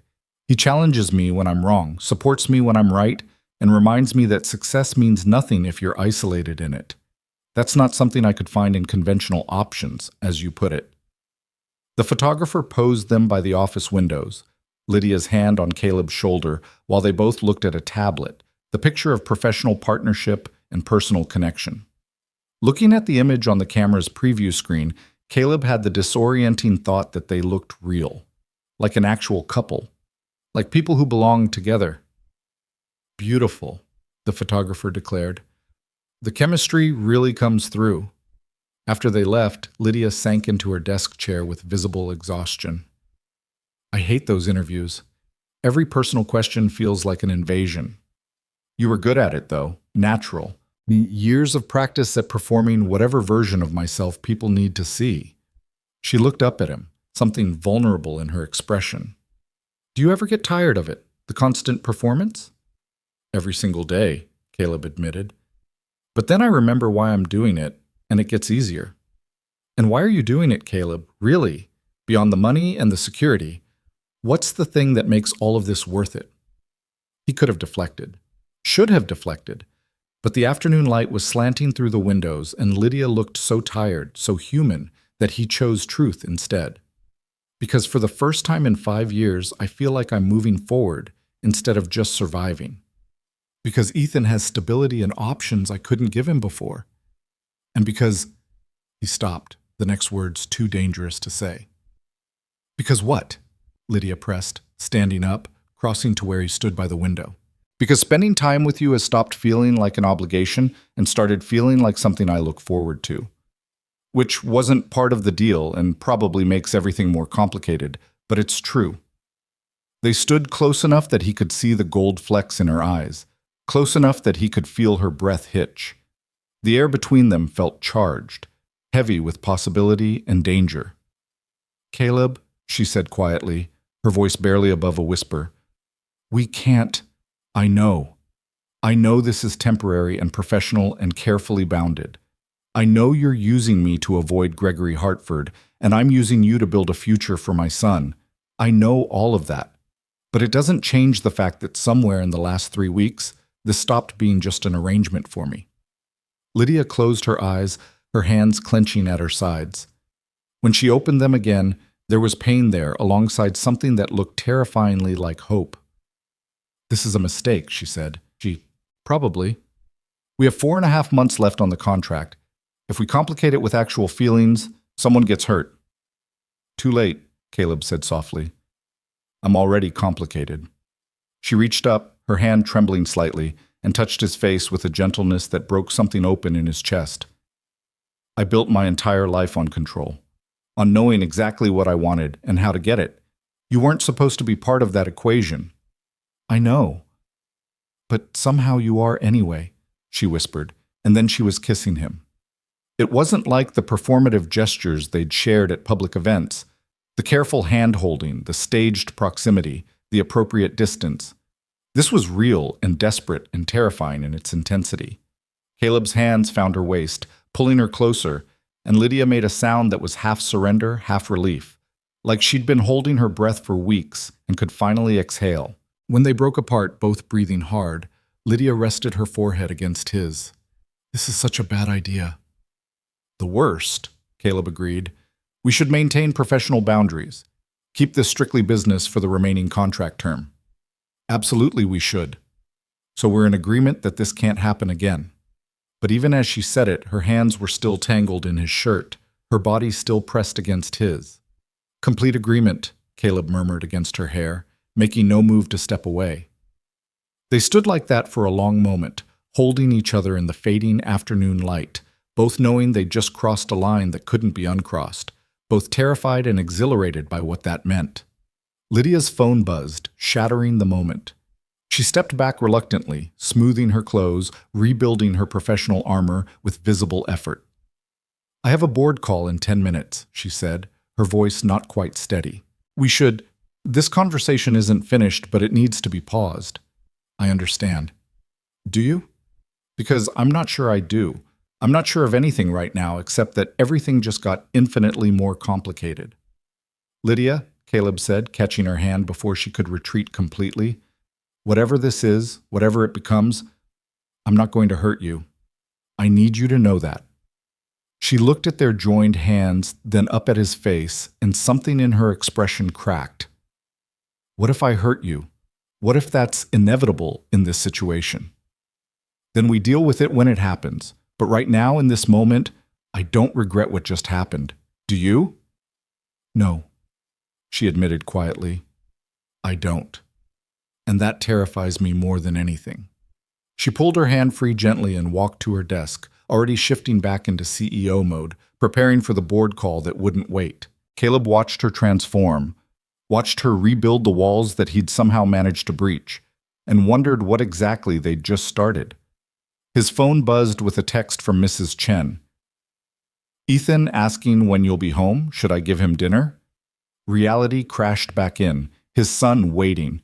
His actual life outside of this office, outside of this complicated thing growing between him and Lydia. He had to figure out how to balance all of it. The fake relationship that was becoming real, the professional role he was still learning, the father role that had to come first. "I need to go," he told Lydia. "Ethan's waiting." She nodded without looking up from her computer.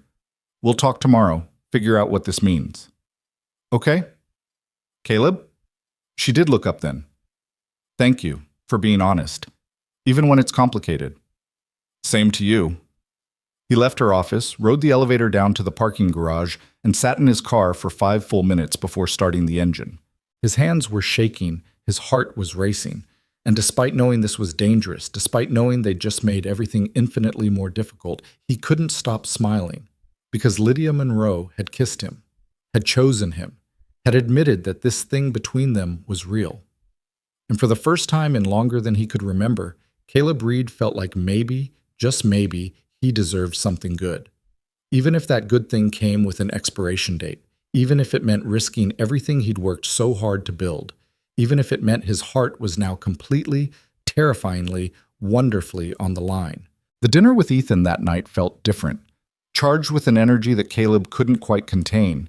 His son noticed immediately the way 5-year-olds could sense shifts in their parents' emotional weather without understanding the meteorology behind it. "You're smiling a lot, Daddy," Ethan observed around a mouthful of chicken nuggets. "Did something good happen at work?" "Maybe," Caleb said, unable to stop the grin that kept threatening to break across his face. "I had a good day, that's all." "Was Lydia there?" The question was innocent, but it landed like a depth charge in Caleb's chest.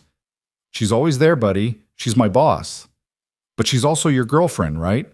Like how Tommy's mom has a boyfriend who comes to dinner sometimes?" Caleb set down his fork, recognizing the conversation he'd been avoiding. "It's a little more complicated than that.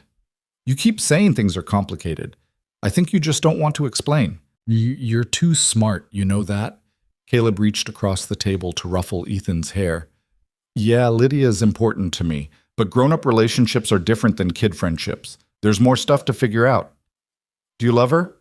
The question hung in the air between them, and Caleb found he didn't have an easy answer. Did he love Lydia Monroe? He'd known her for barely a month. Their entire relationship was built on a contractual foundation of mutual benefit and strategic positioning. Love didn't factor into business arrangements, even when those arrangements included kissing that made his entire world tilt sideways. "I care about her," he said carefully. "A lot. Is that enough of an answer for now?" Ethan considered this with the seriousness of a much older person. "I guess, but, Daddy? If you do love her, you should tell her. Mrs. Chen says people always regret the things they don't say more than the things they do." "Mrs. Chen is very wise. She also gives me extra cookies when you work late, so she's basically the best." After Ethan was in bed, Caleb sat on the couch in the dark apartment and tried to process the past 12 hours. He'd crossed a line with Lydia that couldn't be uncrossed, had admitted feelings that violated every boundary they'd established, had kissed her like a drowning man finding air, and instead of feeling guilty or worried about the complications, he felt alive in a way he hadn't since before his marriage collapsed. His phone buzzed with a text from Lydia. "Can't sleep. Keep replaying this afternoon. We need to talk about what happens next."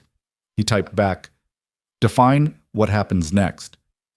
Do we pretend it didn't happen? Do we acknowledge it and maintain distance? Do we—" I don't know what the right answer is here. Maybe there isn't a right answer. Maybe we just figure it out as we go. That's terrifying. I don't do figure it out as we go. I plan. I strategize. I control variables. Well, how's that working out for you so far? There was a long pause before her response came through. "Point taken. Caleb, I don't know how to do this, the real version, I mean. The fake relationship I can manage. But actual feelings? I'm completely out of my depth. Join the club. I haven't dated anyone since my divorce. Haven't wanted to. Haven't had the emotional bandwidth with Ethan needing so much. But somehow you got past all of that. Is that a good thing or a disaster waiting to happen? Can it be both?" Another pause, longer this time. Then, "Come over tomorrow night, after Ethan's asleep. We need to have this conversation face to face, not through text messages at midnight." Caleb stared at that message, his heart rate accelerating. Going to Lydia's apartment after hours, having a conversation about feelings and complications and what came next, that felt like stepping off a cliff with no certainty of landing safely. "Okay," he typed. "What time?" 9. I'll send you the address." "And Caleb, whatever we decide tomorrow, I need you to know that this afternoon wasn't a mistake for me. Complicated, yes. Mistake, no." He fell asleep with his phone in his hand, that message still glowing on the screen, and dreamed of kissing Lydia Monroe in an office that transformed into something vast and impossible, where gravity worked differently and falling felt like flying. The next day at work was an exercise in restraint. They had a meeting about the Tecton acquisition at 10, a lunch with potential partners at noon, and an afternoon of back-to-back calls that left no room for personal conversation. But every time their eyes met across the conference table, every time Lydia's hand accidentally brushed his while reaching for documents, the air seemed to compress, heavy with unspoken words. Marcus noticed. "You two are being weird today," he said during a brief break between calls. "Weirder than usual, I mean. Everything okay?" "Fine," Caleb said too quickly. "Just tired. Ethan had a nightmare last night, didn't sleep well." It wasn't technically a lie. Ethan had woken up once asking for water, but the omission felt substantial. He was getting too good at these half-truths, these careful edits of reality that protected the complicated truth underneath.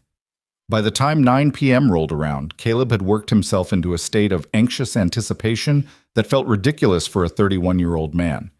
He'd dropped Ethan at Mrs. Chen's with a vague explanation about a work emergency, changed his shirt twice, and spent the entire drive to Lydia's building wondering if he was making a catastrophic mistake. Her apartment was on the top floor of a building that required both a key card and a concierge's approval to access. The elevator opened directly into her foyer, and Caleb stepped into a space that was somehow exactly what he expected, and nothing like he'd imagined. Expensive, yes. Floor-to-ceiling windows, modern furniture, art that probably cost more than his annual salary, but also lived in.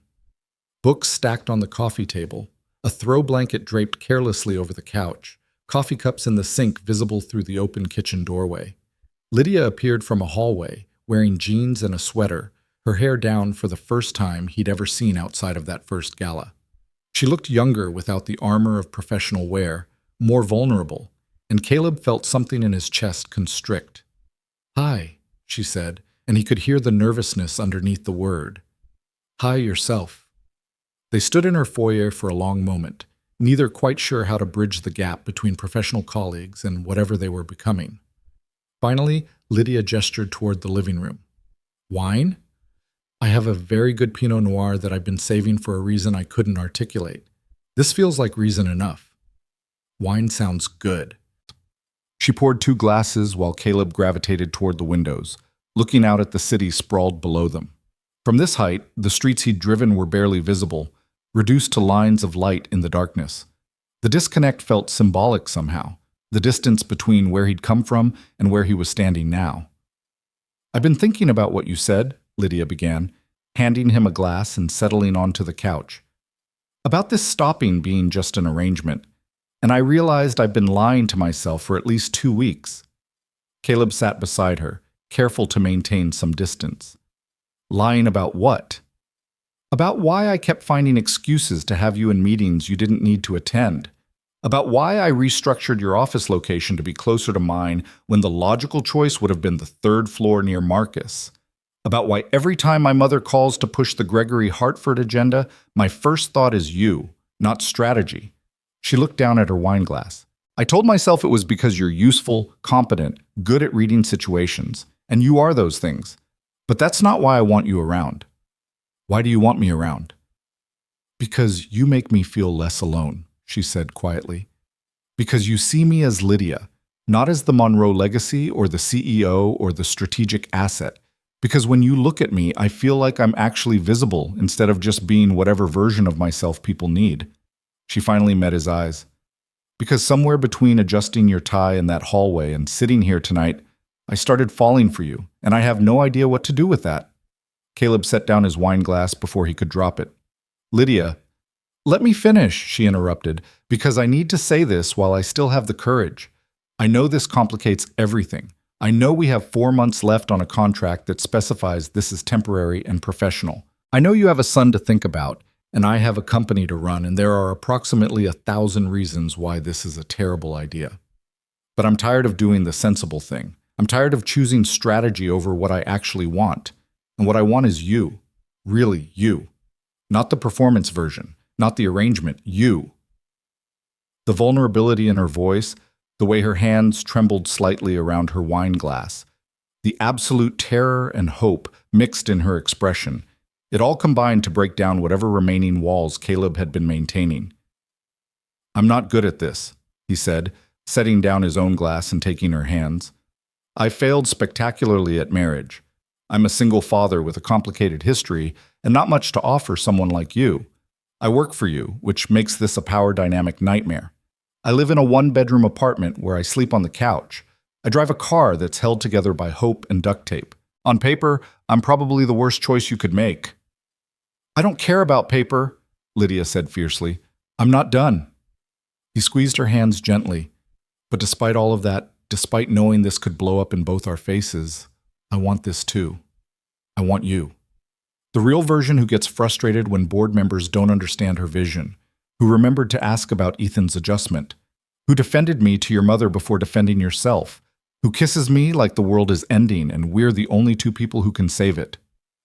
That's terrifyingly poetic for someone who claims to be bad at this, Lydia said, but she was smiling through what looked like the beginning of tears.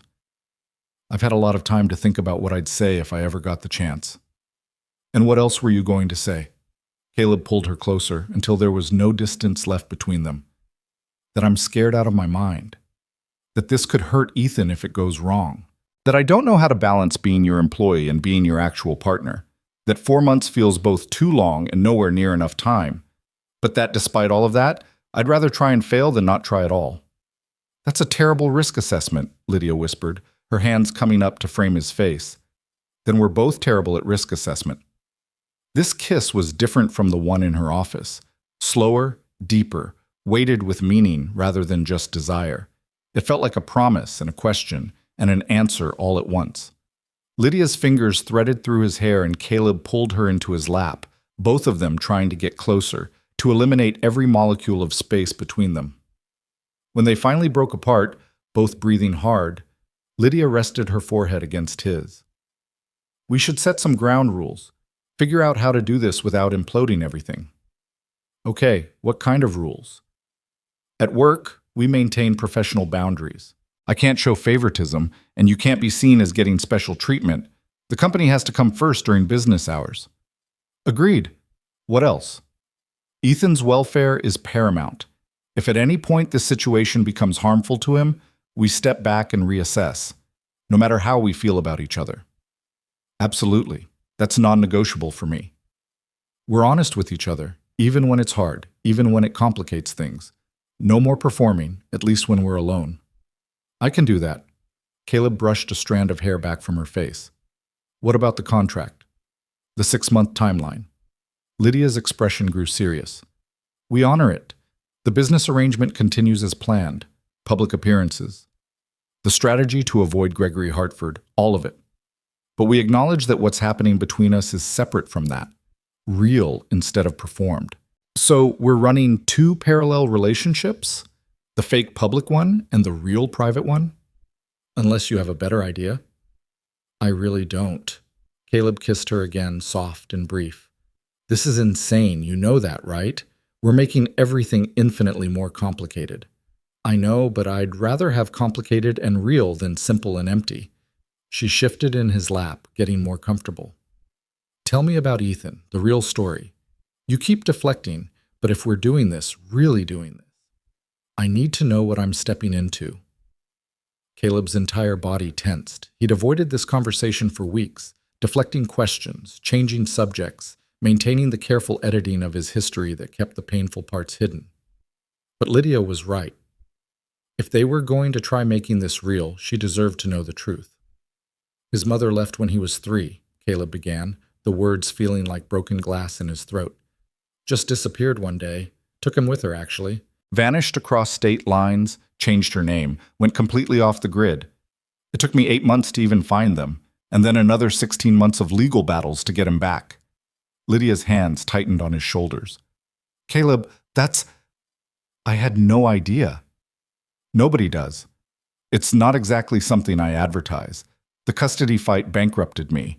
I lost my job because I couldn't focus, couldn't show up consistently. Lost our house, lost everything, really, except the determination to get my son back. He looked away, unable to meet her eyes while reliving this. When I finally did, when the judge granted me full custody, Ethan was different. Scared. He had nightmares for months. Didn't trust that I wouldn't disappear too. I had to rebuild his entire sense of security from nothing. That's why you took the janitorial job, Lydia said, understanding dawning. why you needed to be invisible. I needed stability more than I needed career advancement. The job had benefits, consistent hours, no questions asked about my background. I could pick up Ethan from school, be present, prove to him that I wasn't going anywhere. The money was terrible, and the work was mindless, but it gave me what mattered, time with my son, and the safety of not being noticed. And then I noticed you, Lydia said quietly, and destroyed that safety. No. Caleb finally met her eyes. You gave me something different. A way to provide for Ethan that didn't require sacrificing presence. The arrangement, the money, the stability. It's more than I could have built on my own in years. You didn't destroy anything. You offered a path forward. But now I'm asking you to risk that stability by making this real, by introducing actual feelings into something that was supposed to be purely transactional. Yeah, you are. And I'm choosing to take that risk. Because Ethan deserves to see his father actually living, not just surviving. Because I deserve more than just going through motions. And because you're worth the risk. Lydia pulled him into a kiss that tasted like wine and tears and relief. And they stayed like that for a long time, holding each other in the dim light of her apartment while the city hummed below them. Eventually, they moved to the couch properly, Lydia tucked against Caleb's side, both of them unwilling to give up the physical contact now that they'd allowed themselves to have it. I should go, Caleb said around 11, though he made no move to actually leave. Mrs. Chen will wonder why the work emergency is taking so long. Or you could stay, Lydia said quietly. Not for... we don't have to. I just don't want you to leave yet. I'd like to stay, but I need to be home before Ethan wakes up. He's had enough instability in his life. I can't add to that by not being there in the morning. I understand. That's one of the things She stopped herself, and Caleb felt her tense against him. One of the things you what? One of the things I love about you, she finished, so quietly he almost missed it. The way you put him first, always, without question. The word love hung between them, enormous and terrifying and wonderful. Caleb knew he should probably deflect, slow things down, maintain some emotional distance until they figured out how to navigate this new terrain. Instead, he heard himself say, I'm falling in love with you too, just so we're clear on that. Lydia made a sound that was half laugh, half sob. We're completely insane. Absolutely we are. This is going to be so complicated. The most complicated thing I've ever done, probably. Worth it, though? She tilted her head to look up at him. Yeah, Caleb said, kissing her forehead. Worth it. He left at midnight, driving home through empty streets with a smile he couldn't suppress and a heart that felt dangerously full. Mrs. Chen took one look at his face when he collected Ethan and smiled knowingly. Good work emergency, I think, she said. The best, Caleb agreed, and carried his sleeping son home. The next 2 weeks were a masterclass in compartmentalization. At work, they maintained strict professional boundaries. Lydia was the CEO, Caleb was her assistant, and their interactions stayed within those parameters. In meetings, they disagreed when appropriate. Caleb challenged her decisions when his insight suggested alternatives, and Lydia pushed back without favoritism. To the casual observer, nothing had changed. But after hours, in the stolen moments between Caleb's parental responsibilities and Lydia's endless work demands, they built something that felt increasingly real. Late-night phone calls after Ethan was asleep. Weekend coffee before either of them had to be on for the world. A stolen lunch in Lydia's office with the door locked and the blinds closed, where they could just be two people trying to figure out how to be together. Ethan met Lydia properly on a Saturday afternoon at the park, a casual encounter that Caleb had spent 3 days planning to seem spontaneous. He'd worried about how to introduce this relationship to his son in a way that felt safe and honest without being overwhelming.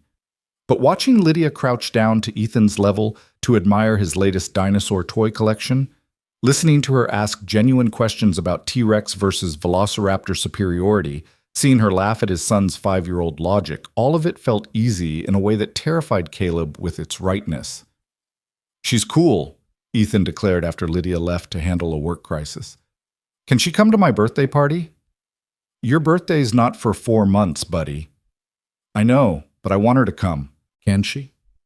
4 months. The same timeline as their contract. The same expiration date that hung over everything they were building. Caleb pushed the thought away and focused on the present. I'll ask her, he promised. The magazine profile ran in early October, complete with photos of them looking every inch the power couple. Lydia commanding and beautiful, Caleb supportive and confident. The chemistry between them undeniable. The accompanying article painted their relationship as a modern fairy tale. Successful CEO finding love with the thoughtful single father who valued substance over status. They made us sound like a romance novel, Lydia said, reading the piece on her tablet over breakfast in her apartment. It had become their routine, Saturday mornings at her place after Caleb dropped Ethan at his friend's house for a playdate. These few hours where they could just be together without performance. Better than making us sound like a scandal, Caleb pointed out. True, though I'm not sure which would be worse for managing board expectations. She set down the tablet and pulled him closer on the couch. My mother called. She saw the article. Wants to have dinner with both of us next week. That sounds ominous. It's Patricia Monroe. Everything she does is ominous. But I think she's actually coming around to accepting this relationship. You impressed her at brunch. By not running away when she was being difficult? By being exactly who you are without apology. She respects that. Lydia kissed him slowly. So do I. Flattery will get you everywhere. Good to know. They were interrupted by Caleb's phone buzzing insistently. He ignored it once, then twice, but the third call made him check the screen. Unknown number. His stomach dropped. Unknown numbers were never good news. Hello? Is this Caleb Reed? A woman's voice, unfamiliar, professional. Yes? Who's this? My name is Jennifer Morrison. I'm an attorney representing Sarah Reed. I believe you know her as your ex-wife. The world tilted sideways. Caleb stood up abruptly, his entire body going cold. What do you want? Lydia sat up as well, concern immediate on her face. Caleb held up a hand, needing to focus on the call, his heart hammering against his ribs. Ms. Reed has recently completed a rehabilitation program and wishes to discuss modified custody arrangements regarding your son, Ethan. She's prepared to file a petition with the court if you're unwilling to negotiate directly. She disappeared with him for 2 years. She put him through hell. The court gave me full custody for a reason. People change, Mr. Reed. Ms. Reed has documentation of her rehabilitation, stable employment, and appropriate housing. She's not seeking full custody, simply visitation rights that would allow her to rebuild her relationship with her son. No. The word came out flat, absolute. My answer is no. If she wants to fight this in court, she's welcome to try. But I will spend every dollar I have and every favor I can call in to make sure Ethan stays safe. I understand you're protective, Mr. Reed, but I should warn you that fighting this will be expensive and drawn out. Ms. Reed is prepared for a lengthy legal battle. Are you? Caleb thought about his bank account, the money from Lydia's arrangement that had given him breathing room but wasn't infinite. He thought about the cost of lawyers, court fees, the months or years it could take to resolve this. He thought about Ethan, who was finally stable and happy, having to relive the trauma of his mother's abandonment. Tell Ms. Reed that if she actually cared about Ethan's welfare, she wouldn't be threatening to drag him through court battles. She'd respect that he's settled and safe and doesn't need her disrupting his life again. I'll relay your message. Expect formal paperwork within the week. The call ended. Caleb stood in the middle of Lydia's living room, phone still clutched in his hand, feeling like he'd been hit by a truck. Caleb? Lydia's voice was gentle. What happened? My ex-wife. She wants custody modification. She's threatening to take me to court if I don't negotiate. Lydia crossed to him immediately, taking his hands. Okay, we'll handle this. You need a lawyer, a good one. I know people. I can't afford the kind of lawyers who could actually fight this, Caleb interrupted, the reality crashing down on him. The money from our arrangement will help, but a custody battle could take years. It could cost hundreds of thousands of dollars. I don't have that. I don't have anywhere close to that. Then we'll figure it out. Caleb, look at me. She waited until his eyes met hers. You're not alone in this. Whatever you need to protect Ethan, we'll find a way. This isn't your problem. You're my... She stopped, searching for the right word. You're important to me. Ethan's important to me. That makes this my problem too. Lydia, I can't ask you to... You're not asking. I'm offering. Let me help you. Caleb wanted to refuse, wanted to maintain his independence, wanted to prove he could handle this himself. But the truth was, he couldn't. Not without destroying the stability he'd built for Ethan, not without risking everything. I don't know what to say, he admitted. Say you'll let me make some calls. Say you'll at least talk to the lawyers I recommend. Say you'll stop trying to handle everything alone. He pulled her into his arms, holding on like she was the only solid thing in a world that had just started spinning out of control.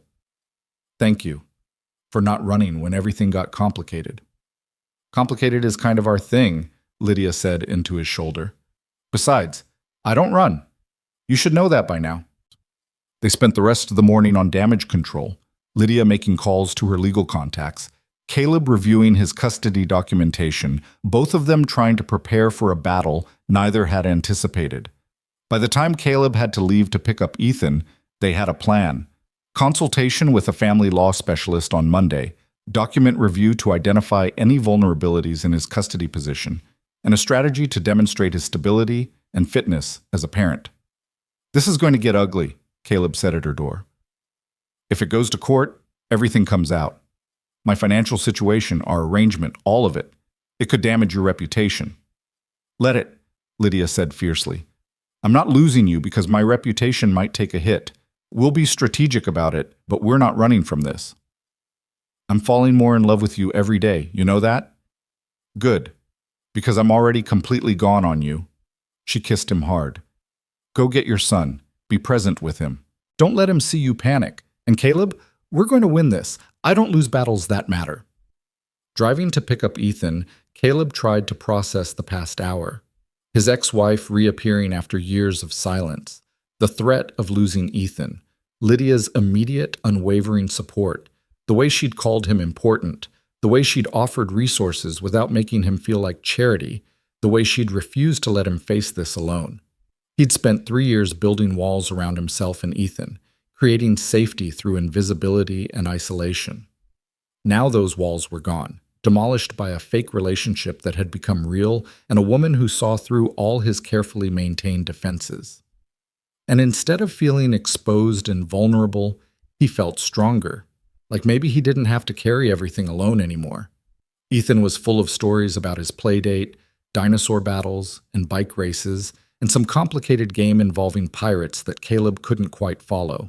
He listened and responded appropriately while his mind spun through worst-case scenarios and legal strategies and the weight of what he was risking. Daddy, you're doing the worried face again, Ethan observed from the back seat. Sorry, buddy, just thinking about grown-up stuff. Is it bad grown-up stuff? Caleb met his son's eyes in the rearview mirror and chose honesty. It's complicated grown-up stuff, but I'm going to handle it. You don't need to worry. Okay, can we have pizza for dinner? Yeah, we can have pizza. That night, after Ethan was asleep, Caleb sat on his couch and stared at the formal letter that had been slipped under his door while they were out. Legal letterhead, court filing numbers. His ex-wife's attorney demanding preliminary discussions about custody modification. The words blurred together, but the threat was crystal clear. His phone buzzed with a text from Lydia. Stop spiraling. We have a plan. Trust the process. Trust me. He typed back, I do trust you. That's what scares me most. Why does that scare you? Because trusting people means they can hurt you, and I've been hurt before. So have I. But I'm choosing to trust you anyway. Can you do the same? Caleb looked at that message for a long time before responding. Yeah, I can do the same. Good. Get some sleep. Monday we start fighting back. He tried to sleep, but his mind wouldn't stop running through scenarios. What if Sarah had actually changed? What if the court decided she deserved visitation? What if Ethan had to see her, had to be reminded of the trauma of her disappearance? What if fighting this meant exposing every aspect of his life to legal scrutiny, including his relationship with Lydia? What if he lost his son? The thought was so viscerally terrifying that Caleb got up and checked on Ethan, standing in the doorway of his son's room, watching him sleep with his stuffed dinosaur clutched close. He'd survived Sarah's disappearance. He'd survived the financial devastation of the custody battle. He'd survived years of grinding poverty and instability. He could survive this too. But this time he wouldn't survive it alone. This time he had Lydia Monroe standing beside him, offering resources and support and love that he was still learning to accept. This time felt different. And whether that was hope or delusion, Caleb wasn't quite sure. But standing in his son's doorway, watching the steady rise and fall of Ethan's breathing, feeling his phone buzz with another message from Lydia, he chose to believe it was hope. He chose to believe they could win this. He chose to believe that maybe, just maybe, he'd finally found something real enough to fight for. Even if that meant risking everything he'd built. Even if that meant trusting someone with the parts of himself he'd kept locked away for years. Even if that meant admitting he couldn't do this alone. Caleb returned to the couch and opened Lydia's latest message. Still awake? Can't sleep. Me either. Come over. Bring Ethan if you need to. I have a guest room he can sleep in. You shouldn't be alone right now. It was after midnight. It was impractical. It meant waking his son and driving across town and accepting help that made him feel simultaneously grateful and vulnerable. It meant acknowledging that he needed someone, that isolation wasn't strength, that letting people in was worth the risk. Caleb looked around his small apartment, at the life he'd built from nothing, at the walls that had protected him and Ethan for 3 years. Then he made a choice. Give me 30 minutes. We're coming. Lydia was waiting in her building's lobby when they arrived, still dressed despite the late hour, her expression softening when she saw Caleb carrying a half-asleep Ethan through the doors. She didn't say anything, just led them to the elevator and up to her apartment, where she'd already prepared the guest room with fresh sheets and a small nightlight that cast gentle stars across the ceiling. I thought he might like the stars, she whispered as Caleb settled Ethan into the bed.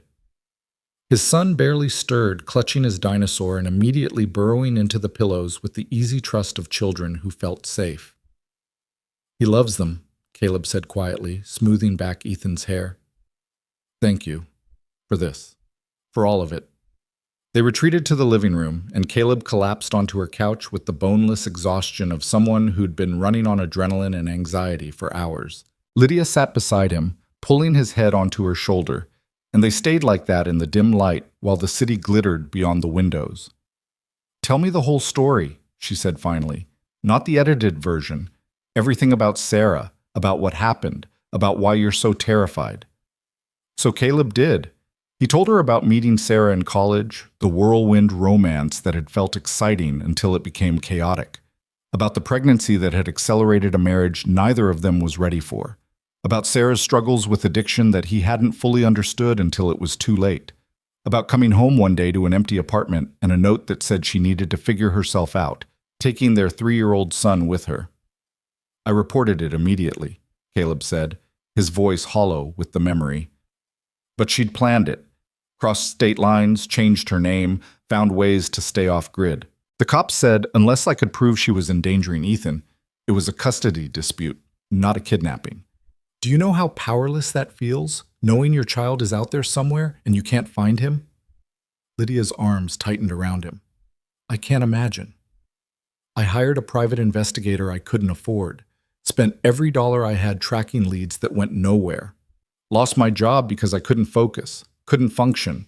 My parents helped when they could, but they're retired, living on fixed income. It took 8 months to finally locate them in Arizona. Then another 16 months of court battles to get him back. What was the judge's reasoning for giving you full custody? Sarah had multiple drug-related arrests during the time she had him, failed to maintain stable housing. Ethan showed signs of neglect, malnutrition, missed medical appointments, behavioral issues from trauma. The evidence was overwhelming. The judge terminated her parental rights entirely, said she was a danger to his welfare. So why is she coming back now? Lydia's voice had gone hard, the CEO tone that meant she was strategizing. Her lawyer claims she's been through rehab, has 2 years sober, stable employment. She's arguing that she's a different person now and deserves a chance to rebuild her relationship with her son. But Ethan doesn't remember her as anything except the person who took him away from you. He was 3 when she left, 5 when you got him back. His memories of that time are traumatic at best. Exactly. But family courts are biased toward reunification. Judges like to believe in redemption stories. If Sarah can prove she's genuinely changed, if she has good lawyers and sympathetic framing, she might actually get visitation rights. Over your dead body, Lydia said flatly. That's not how courts work. I can fight it, and I will, but it'll cost everything I have and then some. And even if I win, Ethan will be dragged through depositions and evaluations and having to relive the worst period of his life. There's no good outcome here. They sat in silence for a long moment, Caleb feeling the weight of impossible choices pressing down on him. Then Lydia shifted, sitting up to look at him directly. What if we accelerate the timeline? What timeline? Our arrangement. The public relationship. What if instead of waiting out the 6 months, we get married? Caleb stared at her like she'd started speaking a different language. What? Think about it strategically, Lydia said, and he could see her mind working through the angles. You're arguing that Ethan needs stability, consistency, a safe home environment. A marriage to someone with significant resources demonstrates all of that. It shows the court you're providing not just adequacy, but genuine family structure. It undermines any argument Sarah makes about your fitness as a parent. Lydia, you can't be serious. We've been together for what? A month? A real month, not even counting the performance part. So what? People get married faster than that all the time. And we have documentation of a 6-month relationship if anyone questions the timeline. The magazine profile, the public appearances, all of it supports a narrative of serious commitment. That's insane. Marriage it's permanent. It's not a strategic move in a custody battle. It doesn't have to be permanent, Lydia said, though something flickered in her expression when she said it. We could structure it with a prenup that allows for dissolution after the custody situation is resolved. Clean, simple, mutually beneficial. You're talking about a marriage of convenience. I'm talking about using every resource available to protect your son. Caleb, you said yourself that fighting this could bankrupt you. My legal team costs nothing because they're already on retainer. My resources are unlimited. My reputation in this city carries weight with judges and lawyers. A marriage to me changes the entire calculus of Sarah's case. Caleb stood up, needing to move, needing to think. This is crazy. We can't get married just to win a court case. Why not? We're already in a fake relationship for strategic purposes. This is just the logical extension. Except it's not fake anymore. The words burst out of him, louder than he'd intended. He lowered his voice, conscious of Ethan sleeping down the hall. It's not fake, Lydia. What we have is real. I'm in love with you. Getting married as a legal strategy cheapens that. Or it protects it, Lydia countered, standing to face him. What happens if Sarah wins? If she gets visitation and it traumatizes Ethan? If the legal battle destroys you financially and emotionally, how does our relationship survive that? At least this way, we're building something positive out of a terrible situation. And what happens after? When the custody case is settled and we've served our purpose for each other? We just get divorced and move on? I don't know, Lydia admitted, and the vulnerability in her voice cracked something in his chest. I don't have all the answers, Caleb. I'm making this up as I go, same as you. But what I do know is that I can't stand by and watch you lose your son because you're too proud to accept help. And if marriage is the help that works, then I'm offering it. This isn't about pride. This is about not asking you to sacrifice your future for my problems. What if I want to? Lydia stepped closer, taking his hands. What if protecting Ethan and protecting you feels like exactly what I should be doing? What if this isn't sacrifice, but choice? Caleb looked down at their joined hands, at the woman who'd somehow become essential to his life in the span of a few chaotic weeks, and felt the careful walls he'd built crumbling completely. If we do this, it has to be real, not a legal maneuver with an exit strategy. Real marriage, real commitment, for better or worse and all that. You're proposing to me while I'm proposing to you? A small smile played at Lydia's lips, despite the seriousness of the conversation. I'm saying if we're going to do something this insane, we do it all the way. No prenup specifying dissolution timelines. No safety nets. We jump in and figure it out together. That's terrifying. Yeah, it is. But so is everything worth having. He pulled her closer. Lydia Monroe, will you marry me for real? Not as strategy, not as convenience, but because we're apparently crazy enough to build something permanent out of all this chaos? She laughed, and it sounded like relief and terror and joy all mixed together. Yes. Yes, I'll marry you for real, though I reserve the right to think we're both completely insane. Deal. They sealed it with a kiss that felt like a vow in itself, standing in her living room while the city lights sparkled and a 5-year-old slept peacefully down the hall, oblivious to the fact that his life was about to change in ways he couldn't possibly understand. We should probably tell people, Lydia said eventually, still wrapped in his arms. My mother is going to have opinions, many, many opinions. My parents are going to think I've lost my mind. Have you? Completely. But I've never been more sure of anything. They spent what remained of the night planning logistics with the same focus they'd bring to a business merger. Timeline, as soon as legally possible, which meant a marriage license and a short waiting period. Venue, courthouse, simple and fast, nothing that would generate media speculation before they were ready. Witnesses, minimal, maybe Marcus and Andrea, people who already knew the situation. Announcement strategy. After the custody paperwork was filed, using the marriage as evidence of stability rather than letting Sarah's legal team frame it as a desperate response. By the time the sun rose, they had a plan. Caleb checked on Ethan, found him still sleeping peacefully, and returned to find Lydia making coffee in her pristine kitchen. I should probably ask how you take your coffee, she said, considering we're about to get married. Black, 2 sugars. How do you not know that? We've had coffee together dozens of times. I've watched you make it. I've never made it for you. That feels like something a wife should know. We're going to be terrible at this, aren't we? Caleb accepted the mug she handed him. The whole traditional marriage thing. Absolutely terrible. But maybe that's okay. Maybe we make our own version. Ethan woke up an hour later, padding into the living room with his dinosaur and a confused expression. Daddy, why are we at Lydia's house? We had a sleepover, buddy. Is that okay?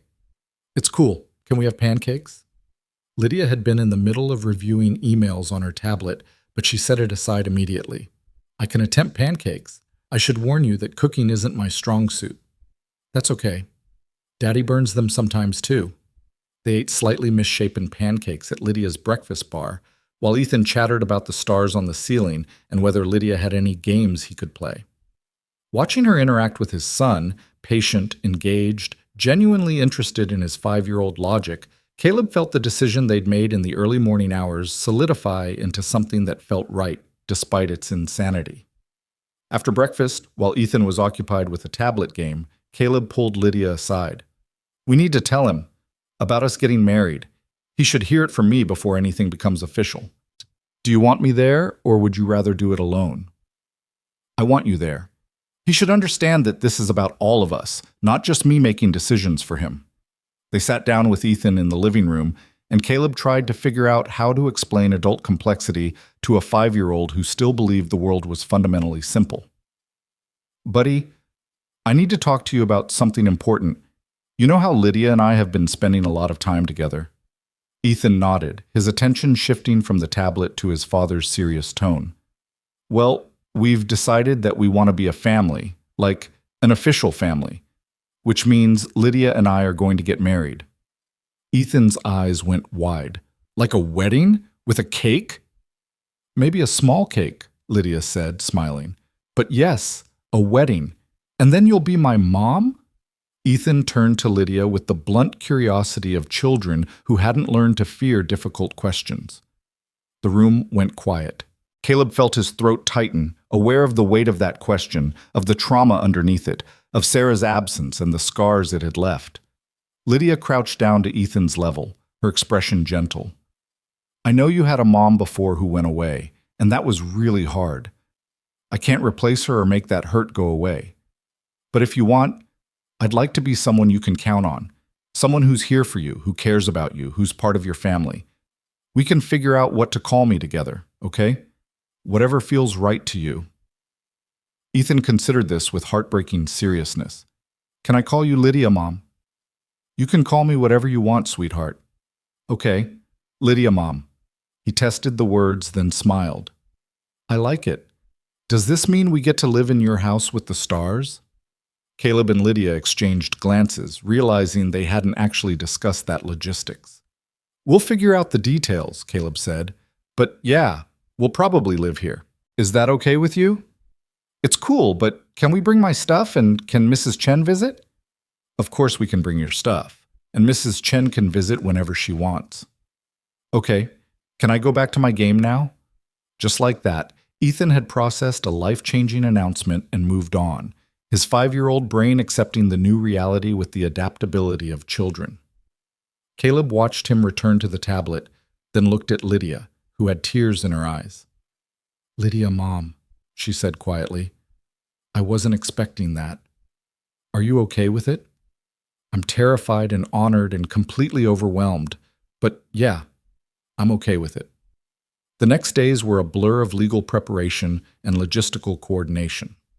Lydia's family law attorney, a formidable woman named Catherine Reeves, met with them Monday morning and immediately grasped the tactical advantages of the marriage. "Sarah's case relies on arguing that you're providing minimal stability," Catherine explained, spreading documents across her conference table. "Single father, modest income, small apartment. Her lawyers will paint a picture of a struggling parent who can't offer the same opportunities as a rehabilitated mother with family support. Your marriage to Ms. Monroe obliterates that narrative completely." "What about the timing?" Caleb asked. "Won't they argue it's obviously strategic?" "Let them. You have 6 months of documented relationship history. The magazine profile alone establishes this as a serious, committed partnership. The timing of the marriage might be accelerated by the custody threat, but that's a reasonable response to wanting to provide stability for your son. Courts appreciate defendants who take proactive steps to strengthen their family situation. So we file for the license this week, get married next week, and use that as part of our response to Sarah's petition?" Exactly. We demonstrate that Ethan's home environment includes not just an adequate parent, but a complete family structure with significant resources and stability. It puts Sarah in the position of disrupting that stability rather than providing an alternative to inadequacy. They filed the marriage license Tuesday afternoon at a courthouse that processed such things with bureaucratic efficiency.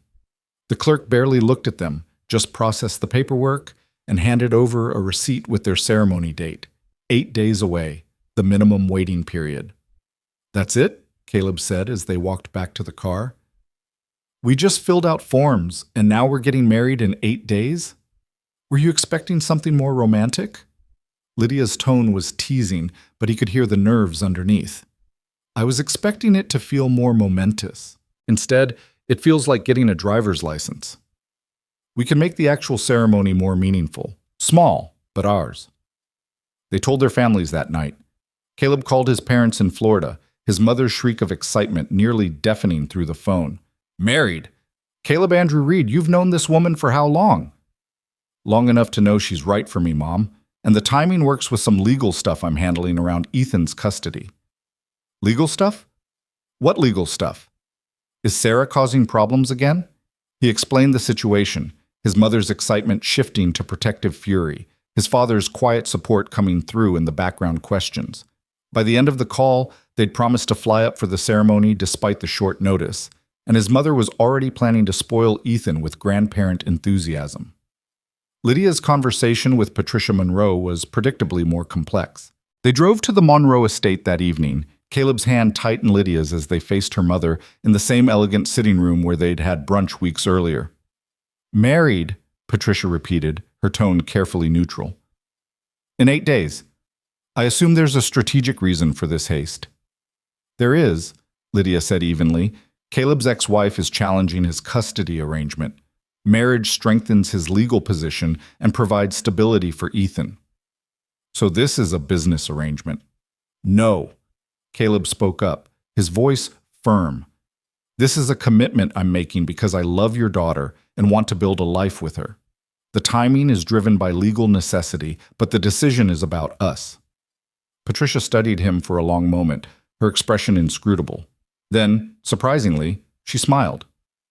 "Good. I was hoping you'd say that. The Monroe family has enough strategic marriages in its history. It's refreshing to see my daughter choosing something real." "You're not going to argue against this?" Lydia sounded genuinely surprised. Darling, I've watched you build a company while maintaining emotional distance from everyone in your life. I've watched you treat relationships like board negotiations. And then this man, she gestured at Caleb, appeared, and suddenly you're human again. You laugh. You take calls at odd hours and smile at your phone. You defend him to your family and to Gregory Hartford's insufferable posturing. If that's not love, I don't know what is. Mother, Lydia's voice caught. You don't have to explain yourself to me. Just be happy. And for heaven's sake, let me help plan something appropriate for the ceremony. Courthouse weddings are dreary. What followed was a whirlwind of Patricia Monroe taking control with the focused intensity of a general planning a campaign. The courthouse ceremony would stand for legal purposes, but she insisted on a small reception afterward at the Monroe estate. Nothing ostentatious, just immediate family and close friends, an acknowledgement that this was significant even if the timeline was compressed. Your father would have liked him, Patricia said to Lydia while reviewing catering options. Charles always respected people who worked for what they had rather than inheriting it. The comment made Lydia's eyes fill with tears, and Caleb watched her mother pull her into a rare embrace, the two of them reconciling something that had been fractured for years. The wedding itself happened on a Thursday morning in a courthouse conference room that had seen thousands of similar ceremonies. Caleb wore one of the suits from his Monroe Industries wardrobe. Lydia wore a simple cream dress that made her look luminous, and Ethan stood between them in tiny dress pants and a bow tie, taking his role as ring bearer with heartbreaking seriousness. Marcus and Andrea witnessed, along with Caleb's parents and Lydia's mother.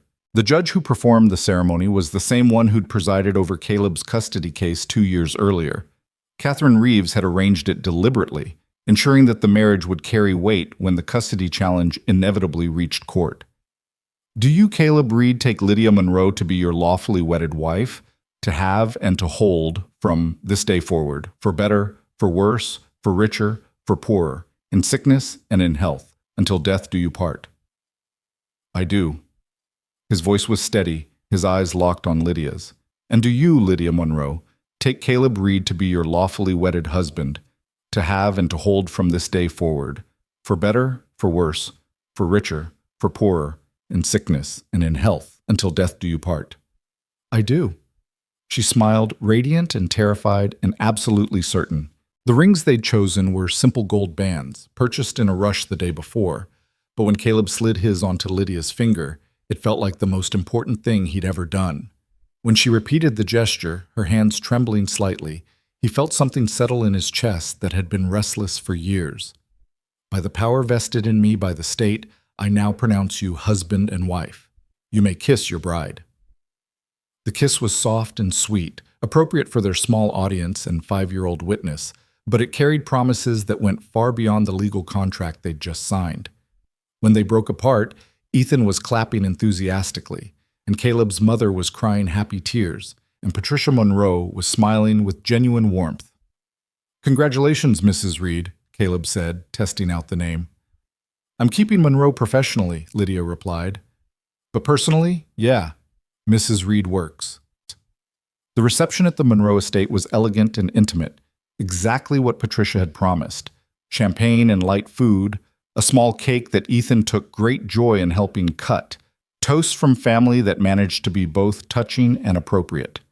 Gregory Hartford sent a gift with a card that was aggressively passive-aggressive, which they all agreed to find amusing rather than insulting. But the best moment came late in the afternoon, when most of the guests had left, and Caleb found Lydia standing alone on the terrace overlooking the gardens.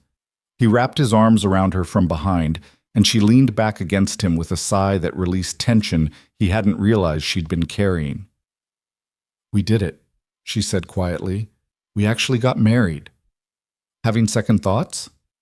Not even a little. You? Only about whether I deserve you, but I'm working on accepting that I do. She turned in his arms, her hands coming up to frame his face. We deserve each other. The good parts and the complicated parts and everything in between. Even when my ex-wife drags us through legal hell? Especially then. Caleb, we're going to win this. Catherine already filed our response to Sarah's petition. We have resources, documentation, and now we have a marriage that demonstrates complete family stability. Sarah's case was weak before. Now it's nearly impossible. I want to believe that. Then believe it. Believe in us. Believe that sometimes the crazy choices are the right ones. He kissed her there on the terrace while the sun set over the Monroe estate grounds, while their son played with Caleb's parents inside, while the weight of legal battles and uncertain futures pressed down on them. But for that moment, standing there with his wife, that was going to take some getting used to, Caleb let himself believe that maybe everything would actually work out. That night, they moved his and Ethan's belongings to Lydia's apartment, the place that would now be their home. It didn't take long. They didn't have much, 3 years of minimalist living fitting into a few boxes and suitcases. But watching Ethan arrange his toys in his new room with the star ceiling, seeing his clothes hanging in a closet 10 times the size of what he'd had before, Caleb felt the profound shift in their circumstances. "This is real now," he said to Lydia as they stood in the doorway of what was now their bedroom. "No more going back to separate lives at the end of the day. This is our life." "Scared?" she asked. "Terrified. You?" "Absolutely, but also happier than I've been in longer than I can remember." She pulled him into the room, closing the door behind them. "Come to bed, husband. We have a custody battle to win tomorrow, but tonight we get to just be us." And for the first time in years, Caleb went to sleep not on a couch in a tiny apartment, not alone with the weight of single parenthood crushing down on him, but in a comfortable bed next to the woman he loved, in a home big enough for all of them, with his son safely sleeping down the hall and a future that looked less like survival and more like actually living. The legal papers from Sarah's attorney arrived the next morning, formal and threatening, demanding preliminary discussions about visitation rights and modified custody arrangements. But this time, when Caleb read through them, he had Catherine Reeves on speed dial, legal resources that could match anything Sarah's team brought, and a marriage certificate that fundamentally altered the battlefield. This time he wasn't facing it alone. This time he had everything to fight for and the means to win. This time felt different. And as Lydia squeezed his hand across the breakfast table while Ethan ate cereal and chattered about his new room, Caleb let himself believe that different might actually mean better. Catherine Reeves didn't waste time. Within 48 hours of receiving Sarah's petition, she'd filed a comprehensive response that laid out Caleb's case with surgical precision. The marriage certificate was prominently featured, along with documentation of Lydia's resources, character references from Monroe Industries executives, and a detailed accounting of Ethan's stability and well-being over the past 2 years. But Catherine also went further, requesting that the court conduct a full investigation into Sarah's claims of rehabilitation before granting any modifications to the existing custody order. "We're not playing defense," Catherine explained during a strategy session in her office. "We're challenging every premise of her case. She claims she's changed? Fine, let her prove it under scrutiny. She claims Ethan would benefit from her presence? We'll counter with expert testimony about the trauma of reintroducing an unstable parent. She wants to paint you as inadequate? We'll bury the court in evidence of exactly how adequate you are." The preliminary hearing was scheduled for 3 weeks out, which gave them time to prepare but also left Caleb in a state of sustained anxiety that he tried desperately to hide from Ethan. His son had noticed the tension, asking questions about why Daddy seemed worried and whether everything was okay. Caleb and Lydia had agreed to be honest without being frightening, explaining that Ethan's birth mother wanted to visit, but that they were working with lawyers to make sure any decisions put Ethan's feelings first. "I don't remember her," Ethan had said, his face scrunched in concentration. "Is that bad?" "No, baby," Caleb had assured him. "You were very little when you last saw her. It's okay not to remember." "Do I have to see her if I don't want to?" "We're going to do everything we can to make sure you feel safe and comfortable. That's what matters most." Work became both a distraction and a complication. Lydia had to recuse herself from any direct involvement in Caleb's employment decisions to avoid appearance of impropriety, which meant Marcus became his direct supervisor for the duration of the custody case. It was awkward but necessary, and Marcus handled it with grace, treating Caleb professionally while clearly supporting him personally. "For what it's worth," Marcus said one afternoon when they were alone in the conference room, "everyone at the company is rooting for you. Sarah's case is bullshit, and we all know it." "Thanks, though I'm pretty sure half the company thinks I married Lydia for her money." The other half thinks she married you for your pretty face. Either way, what actually matters is whether it works. Does it work?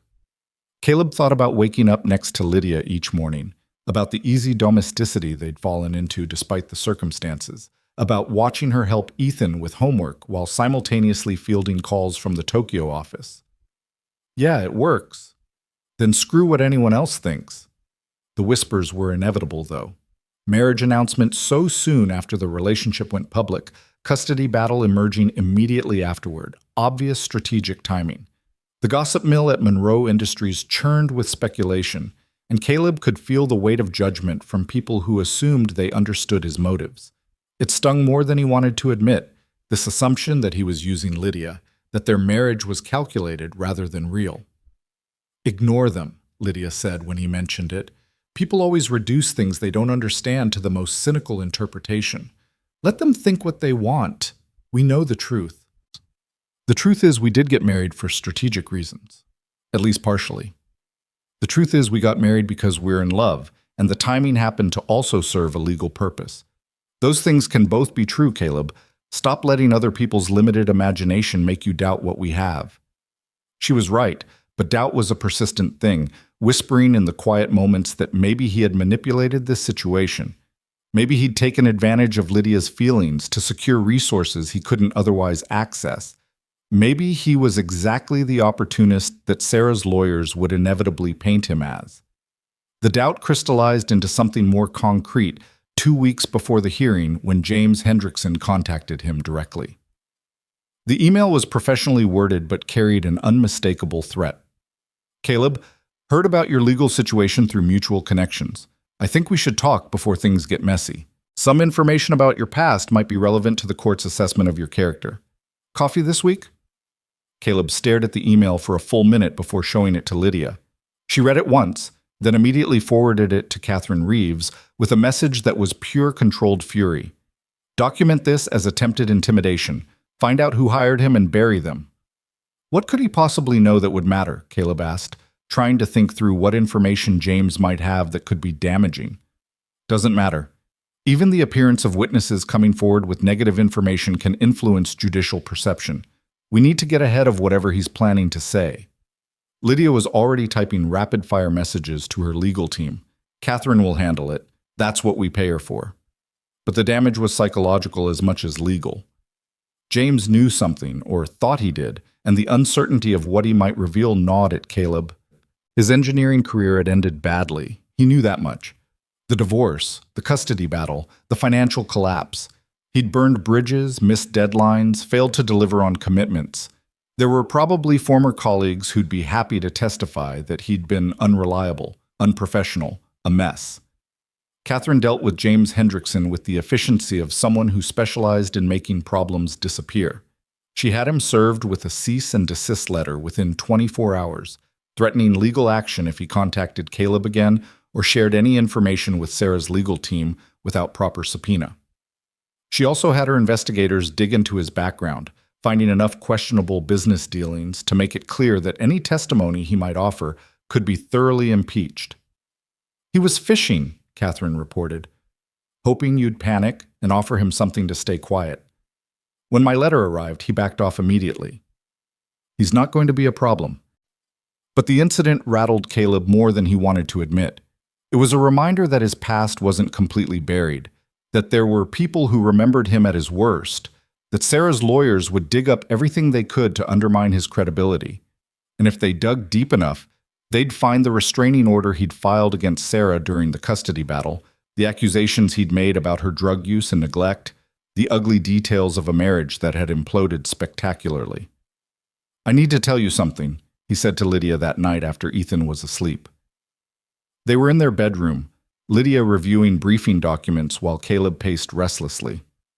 About the divorce, about how bad things got before Sarah disappeared. She set down her tablet and gave him her complete attention. Okay, tell me. I filed for divorce 6 months before she took Ethan. She'd been stealing money from our accounts to pay for it, disappearing for days at a time. I tried to get her help, tried interventions and rehab programs, but she wouldn't stick with anything. Finally, I couldn't take it anymore. Couldn't watch her destroy herself. Couldn't expose Ethan to that chaos. So I filed.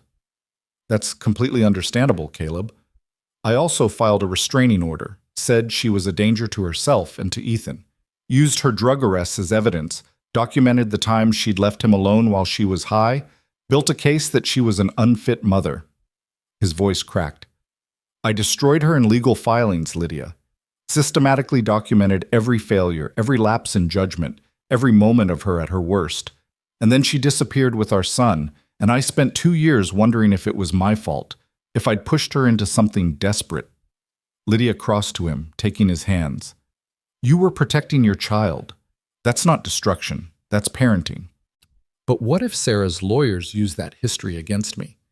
What if they say I was vindictive, that I prevented her from getting help, that I drove her away? The restraining order got dismissed eventually because she wasn't contesting it. And when she disappeared, it looked like I'd been exaggerating the danger because she'd managed to keep Ethan safe for almost 2 years. Except she didn't keep him safe. She moved him across state lines without permission, failed to maintain stable housing, got arrested multiple times while responsible for his care. The judge who gave you custody saw through whatever story she was telling. Catherine can make sure this judge does too. I just feel like every piece of my past is a weapon they can use. My failed career, my failed marriage, the fact that I was working as a janitor when we met. They're going to paint a picture of someone unstable, unreliable, opportunistic, and some of that picture is going to be accurate. Stop. Lydia's voice was firm. You're not unstable. You survived an impossible situation and built a safe life for your son from absolutely nothing. You took work that was beneath your qualifications because it gave you what Ethan needed. You're here now, in this marriage, because you fought for every inch of stability you could give him. That's not opportunism. That's strength. You have to say that. You're my wife. I'm saying it because it's true. And because tomorrow when we meet with Catherine to prepare for the hearing, I need you to believe it too. Self-doubt reads as guilt in court. You need to walk in there knowing you did everything right, even when it was hard. The final preparation session with Catherine was grueling. She drilled Caleb on every aspect of his history, every decision he'd made, every moment that Sarah's lawyers might exploit. They practiced answers to hostile questions, rehearsed how to maintain composure under cross-examination, reviewed the timeline of events until Caleb could recite it in his sleep. The key is consistency, Catherine emphasized. Your story hasn't changed because it's true. You've been fighting for Ethan's safety since before Sarah disappeared. Everything you've done has been in service of that goal. Don't apologize for it. Don't soften it. Own it. The night before the hearing, Caleb couldn't sleep. He lay in bed next to Lydia, watching shadows move across the ceiling, his mind running through every possible disaster scenario. What if the judge believed Sarah's rehabilitation story? What if they ordered supervised visitation and it traumatized Ethan? What if this entire fight had been for nothing? I can hear you thinking, Lydia murmured, rolling over to face him in the darkness. Talk to me. What if we lose? What if everything we've done isn't enough? Then we appeal, and we keep fighting. But Caleb, we're not going to lose. Catherine's case is airtight. We have resources Sarah can't match. We have documentation of Ethan's stability and well-being. We have a marriage that demonstrates commitment to his future. Her case is built on the premise that she's changed, but change doesn't erase history. The judge is going to see that. I wish I had your confidence. Borrow mine until you find your own. That's what marriage is for, right? Supporting each other through the impossible things. He pulled her close, burying his face in her hair, drawing strength from her certainty, even when his own had evaporated. I love you. I know I don't say it enough, but I do. You've saved me in ways I can't even articulate. You've saved me too, from a life of strategic emptiness and corporate isolation, from becoming my mother's version of success instead of my own, from giving up on the idea that I could have something real. She kissed him softly. We're going to win this, Caleb, and then we're going to build an actual life together, with Ethan, with all the messy, complicated, beautiful reality of it. The hearing was held in family court on a Tuesday morning that felt like the end of the world and the beginning of something else all at once. Catherine had prepared them for what to expect: formal proceedings, a judge who would ask questions, testimony from both sides, a decision that might not come immediately. But walking into that courtroom, seeing Sarah Reed for the first time in 3 years, hit Caleb with an emotional impact he hadn't anticipated. She looked different, healthier maybe. Her hair was neat, her clothes professional, her posture suggesting someone who'd gotten their life together. But when her eyes met his across the courtroom, he saw the same calculating assessment he remembered from their worst fights, the same ability to perform stability while chaos lurked underneath. Sarah's lawyer opened with exactly the argument Catherine had predicted, a redemption story. Sarah Reed had struggled with addiction, yes, but she'd completed a rigorous rehabilitation program. She had 18 months of documented sobriety. She had stable employment as an administrative assistant. She had family support from her parents who were committed to helping her rebuild her relationship with her son. All she wanted was a chance to prove she'd changed, to be part of Ethan's life in whatever way the court deemed appropriate. Ms. Reed made mistakes, her lawyer acknowledged. Serious mistakes that she deeply regrets. But people can change. Families can heal. Denying Ethan the opportunity to know his biological mother punishes both of them for past actions that Ms. Reed has worked incredibly hard to overcome. Then it was Catherine's turn, and she dismantled Sarah's case with the precision of a surgeon. Yes, Sarah had completed rehabilitation, but she'd completed 2 previous programs before this one, both of which she'd abandoned within months. Yes, she had employment, but she'd been in her current position for only 4 months. Yes, she had family support now, but those same family members had enabled her addiction for years before cutting her off. And most critically, she had disappeared with Ethan for 20 months, during which time she'd been arrested 3 times, evicted twice, and failed to maintain any consistent housing or childcare. Your Honor, the question before this court isn't whether Ms. Reed has made recent improvements in her life. The question is whether those improvements are substantial enough and sustained enough to justify disrupting the stability of a child who has finally, after years of trauma, found security. Ethan Reed is thriving. He has a safe home, excellent health care, educational support, and a family structure that provides consistency and love. Ms. Reed wants credit for 18 months of sobriety. Mr. Reed has provided 3 years of unwavering stability. The comparison isn't even close. The judge asked questions, lots of questions, about the timeline of Sarah's disappearance, about Caleb's restraining order and why it had been filed, about the marriage to Lydia and whether it was genuinely for Ethan's benefit or strategically timed. Catherine fielded each one with calm authority, but Caleb felt his stomach churning with anxiety as the proceeding dragged on. Then the judge asked to hear from Caleb directly. He stood, his hands shaking slightly, and faced the woman who held his son's future in her hands. Mr. Reed, I've reviewed the case file extensively. I presided over your original custody hearing 2 years ago, and I remember being struck by your dedication to your son despite extraordinary circumstances. Tell me, in your own words, why you believe Miss Reed should not be granted visitation rights. Caleb took a breath, thought about everything he'd rehearsed with Catherine, and chose honesty instead of strategy. Your Honor, I don't know if Sarah has genuinely changed. I hope she has. I hope she's found the help she needed and built a better life. But what I do know is that my son is 5 years old and he doesn't remember her. What he remembers is being taken away from his father, being moved constantly, being scared and confused. It took me a year to help him feel safe again after I got him back. He still has nightmares sometimes. He still asks me if I'm going to disappear like his birth mother did. The judge's expression softened slightly. Go on. I remarried recently, yes. And yes, the timing was influenced by this custody challenge. But I didn't marry Lydia Monroe for her money or her resources. I married her because she's given Ethan and me something we've never had, an actual family. She helps with homework. She attends school events. She learned to make his favorite pancakes even though cooking isn't her strength. She's been more of a mother to him in 2 months than Sarah was in his first 3 years of life. That's not fair, Sarah interjected, her lawyer trying to quiet her. I was sick. I needed help. You didn't give me a chance. I gave you multiple chances, Caleb said, his voice steady despite the emotion roiling inside him. I paid for 2 separate rehab programs. I covered for you at work when you couldn't function. I put my own career on hold trying to keep our family together. And when you took our son and disappeared, I spent every dollar I had and every connection I could find trying to get him back. So no, Sarah, I didn't deny you chances. You threw them away.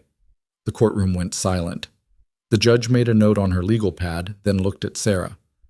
Miss Reed, would you like to respond? Sarah stood, and Caleb saw tears on her face, though he couldn't tell if they were genuine or performed. I know I made terrible mistakes. I know I hurt Ethan and hurt Caleb, but I'm different now. I'm healthy. I'm stable. All I want is a chance to be part of my son's life. Please, Your Honor, don't take that away from me. The judge looked between them for a long moment, then addressed both legal teams. I'm going to take a 30-minute recess to review the evidence and consider testimony. We'll reconvene for my decision. Those 30 minutes felt like hours. Caleb sat with Lydia and Catherine in a conference room adjacent to the courtroom, unable to eat the coffee and pastries someone had brought, unable to do anything but replay the hearing in his mind and wonder if he'd said enough, if he'd been convincing, if he'd protected his son adequately. You did well, Catherine said. The judge responded to your honesty. That moment when you talked about Lydia learning to make pancakes, that was perfect. It humanized the relationship beyond strategic advantage. But was it enough? We'll know in a few minutes. When they returned to the courtroom, the judge's expression was unreadable.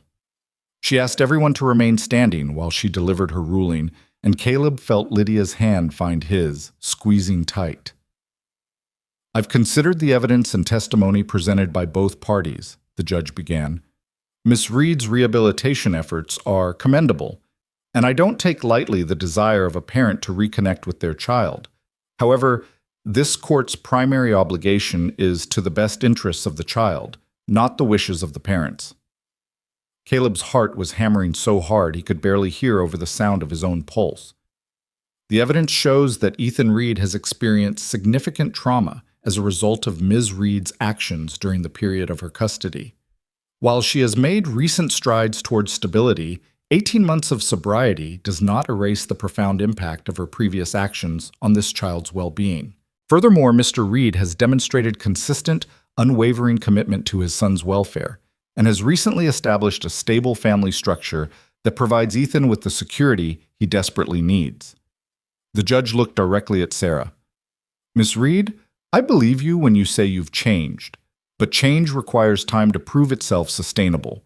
This court is not prepared to risk Ethan's emotional stability on a gamble that your recent improvements will last.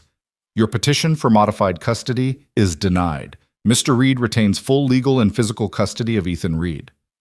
Sarah made a sound that might have been a sob, her lawyer putting a restraining hand on her shoulder. Caleb felt his knees go weak with relief so profound it was almost painful. However, the judge continued, I am not closing the door entirely. Ms. Reed, if you maintain your sobriety and stability for a minimum of 2 years from today's date, you may petition this court again for supervised visitation. At that time, we will also consider Ethan's age and his own wishes regarding contact with his biological mother. But until such time, this custody arrangement stands as ordered. The gavel came down, and it was over. Catherine was shaking his hand. Lydia was hugging him. People were talking, but Caleb couldn't process the words over the rushing in his ears that was relief and victory, and the realization that Ethan was safe, truly safe, for at least the next 2 years. Outside the courtroom, Sarah approached them, her lawyer hovering nervously. Caleb, can we talk? Just for a minute? He looked at Lydia, who nodded, then at Catherine, who stepped back to give them space while remaining close enough to intervene if needed. What do you want, Sarah? I wanted to say I'm sorry for all of it, for taking him, for the years I put you through, for not being the mother he deserved. I know you don't believe I've changed, and I don't blame you, but I'm going to prove it. I'm going to get my 2 years, and then I'm going to try again. And maybe by then you'll see that I'm serious. If you're serious, you'll respect that Ethan has a family now. You'll understand that forcing your way back into his life is about your needs, not his. You'll maybe consider that the best thing you can do for him is let him be happy. He's my son, too. No, Caleb said, surprised by how calm he felt. He's my son. You gave up the right to claim him when you disappeared for 2 years. If you genuinely love him, you'll accept that and move on with your life. He didn't wait for her response. He turned and walked back to Lydia, who took his hand without a word, and together they left the courthouse and the weight of Sarah's claims behind them. In the car, Caleb finally let himself fully process what had happened. We won. We actually won. Of course we won, Lydia said. Catherine's a beast and your case was solid. Plus you were completely credible on the stand. The judge believed you because you were telling the truth. I thought I'd feel more relieved. Instead, I just feel exhausted. That's normal. You've been carrying this weight for weeks. It takes time to put it down.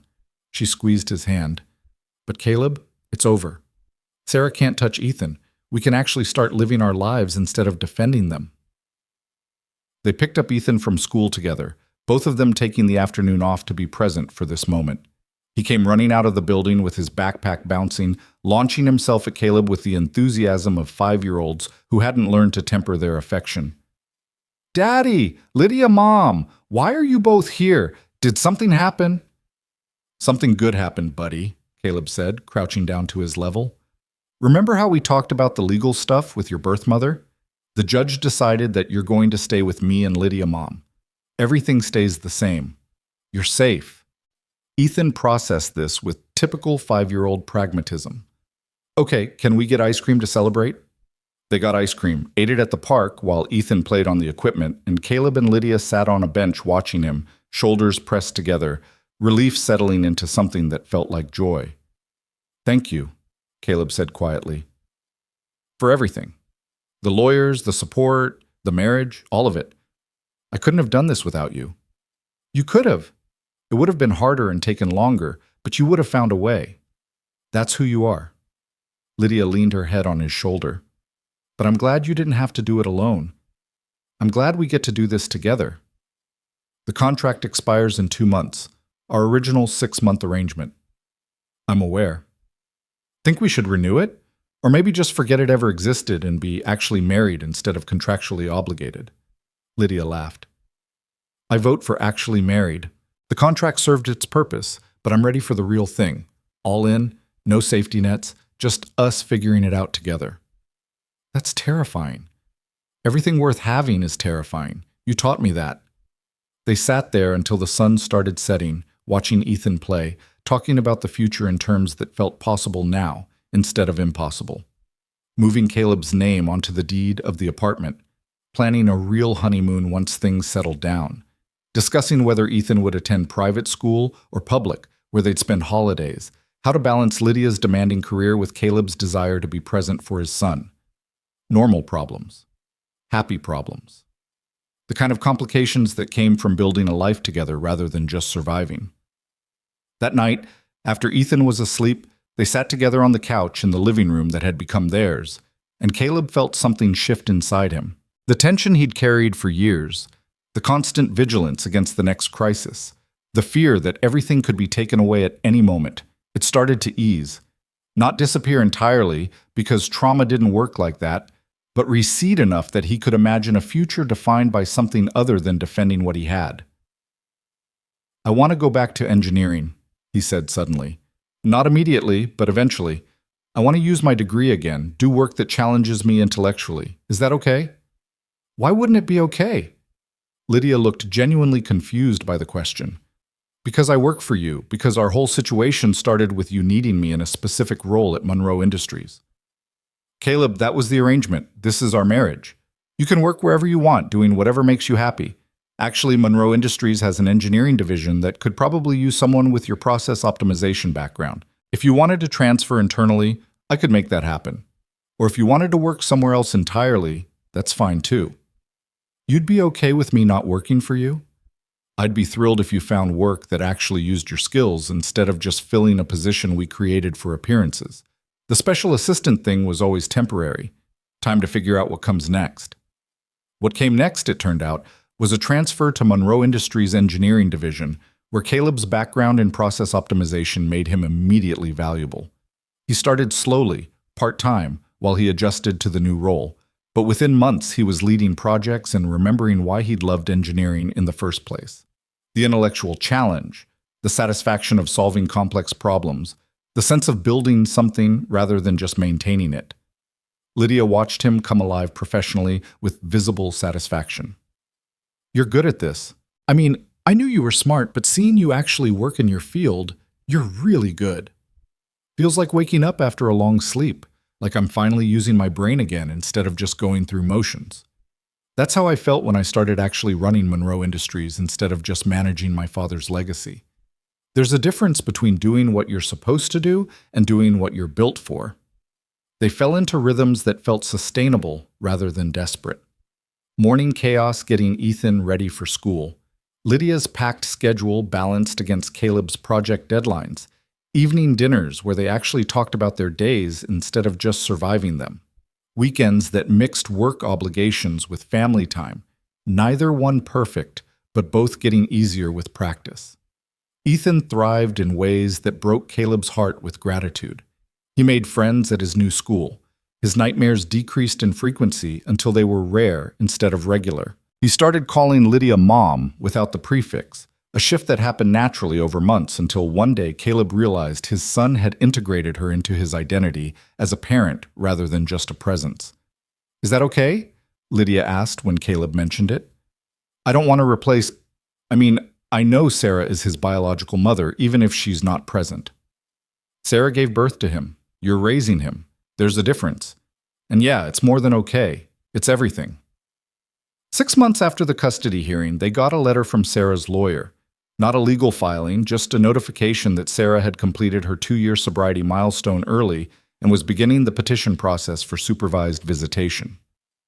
Catherine reviewed it and confirmed they'd need to respond, but the tone was different now, requesting rather than demanding, acknowledging Caleb's primacy as Ethan's parent rather than challenging it. "What do you want to do?" Lydia asked after they'd read through the letter together. "I want to protect Ethan, but I also want him to grow up knowing that people can change, that second chances are possible, that forgiveness is worth considering. I don't know if Sarah has genuinely changed or if she's just better at performing stability, but maybe that's not my call to make anymore." "You're considering allowing visitation?" "Supervised, controlled, extremely limited visitation after Ethan is old enough to have some say in the decision. Maybe when he's 7 or 8, old enough to express what he wants, to say no if it doesn't feel safe. I don't want him to be a teenager wondering why I never gave his birth mother a chance to prove herself." "That's incredibly generous, considering what she put you through." "It's not generous. It's strategic in a different way. I'm thinking about who I want Ethan to become, and I want him to become someone who believes in redemption while maintaining healthy boundaries. Can't teach that if I model absolute rejection." They drafted a response with Catherine that laid out specific conditions. 2 more years of documented sobriety, therapeutic evaluation of Sarah's readiness for parental contact, Ethan's own preferences being paramount in any visitation decisions, supervised contact in neutral settings with the right to terminate if Ethan showed signs of distress. Sarah's lawyer accepted the terms without argument, perhaps recognizing that this was more than she had any right to expect. But that was years away from implementation, and in the meantime, life kept moving forward. Caleb's engineering projects grew in scope and complexity. Lydia successfully fought off a hostile takeover attempt and emerged with Monroe Industries stronger than ever. Ethan started first grade, lost his first tooth, learned to ride a bike without training wheels. Normal life. Actual, sustainable, normal life. 1 year after their courthouse wedding, they had a ceremony. Nothing like Patricia Monroe's originally planned reception, but something that felt more authentically theirs. A small gathering in the Monroe Estate Gardens. Ethan is ring bearer again, but old enough this time to take the responsibility seriously. Vows that they wrote themselves and actually meant without legal pressure, forcing the words. "I promise to keep learning how to make your favorite pancakes," Lydia said, her voice thick with emotion, "and to always fix your tie when it's crooked, and to believe in you even when you don't believe in yourself. I promise to be a mother to Ethan, not because a contract says I should, but because he's become my son in every way that matters. I promise to build this life with you, in all its messy, complicated, beautiful reality." Caleb's vows were simpler but no less meaningful. "I promise to stop waiting for everything to fall apart, to trust that what we've built is solid enough to last, to let you carry some of the weight instead of trying to manage everything alone. I promise to love you not just for saving me, but for showing me what it means to actually live instead of just survive. I promise to make you happy, every day, in whatever small ways I can." When they kissed, Ethan cheered enthusiastically, and Caleb's parents cried happy tears, and Patricia Monroe smiled with genuine warmth and everything felt exactly right in a way that had nothing to do with strategy or arrangement or mutual benefit. That night, after the guests had left and Ethan was asleep, Caleb and Lydia stood in the same spot where they'd stood after their first public appearance together, the terrace overlooking the gardens, the city lights twinkling beyond. "Did you ever imagine we'd end up here?" Lydia asked, her hand finding his in the darkness. "When you were adjusting my tie in that hallway, did you picture this?" "I pictured escaping as quickly as possible without hyperventilating. You terrified me." "I terrified you? You stopped breathing when I touched you. I thought I'd somehow triggered a medical emergency." "You did. Just not the kind that requires an ambulance." He pulled her closer, breathing in the familiar scent of her perfume. "I love you. Not because you saved Ethan, not because you gave us security, not because you fought for us in court, just because you're you. Lydia Monroe Reed, CEO and terrible cook and the best mother my son could have asked for." "I love you too. Caleb Reed, engineer and single father, and the man who taught me that control isn't the same as strength, that vulnerability isn't weakness, that letting someone in doesn't mean losing yourself." They stood there until the night grew cold, holding each other, talking about nothing and everything, making plans for a future that felt limitless instead of constrained. And when they finally went inside, walking past Ethan's room where their son slept peacefully under his star ceiling, Caleb felt something he'd never quite managed to feel before. Complete. Not because his life was perfect, it wasn't, and never would be. Not because all his problems were solved, new ones would inevitably emerge.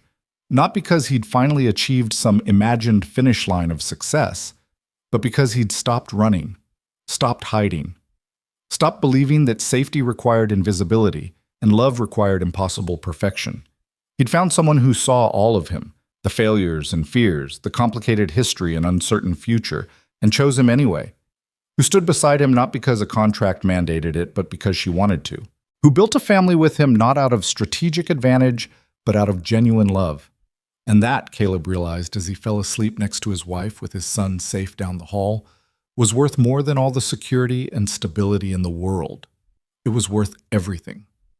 The next morning started like any other, which was perhaps the greatest gift of all.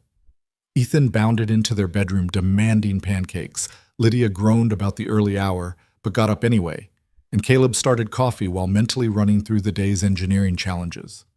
Normal chaos. Happy chaos. The kind of morning that wasn't remarkable, except in how remarkably ordinary it had become. "Daddy," Ethan said around a mouthful of pancakes that Lydia had managed not to burn, "are you happy?"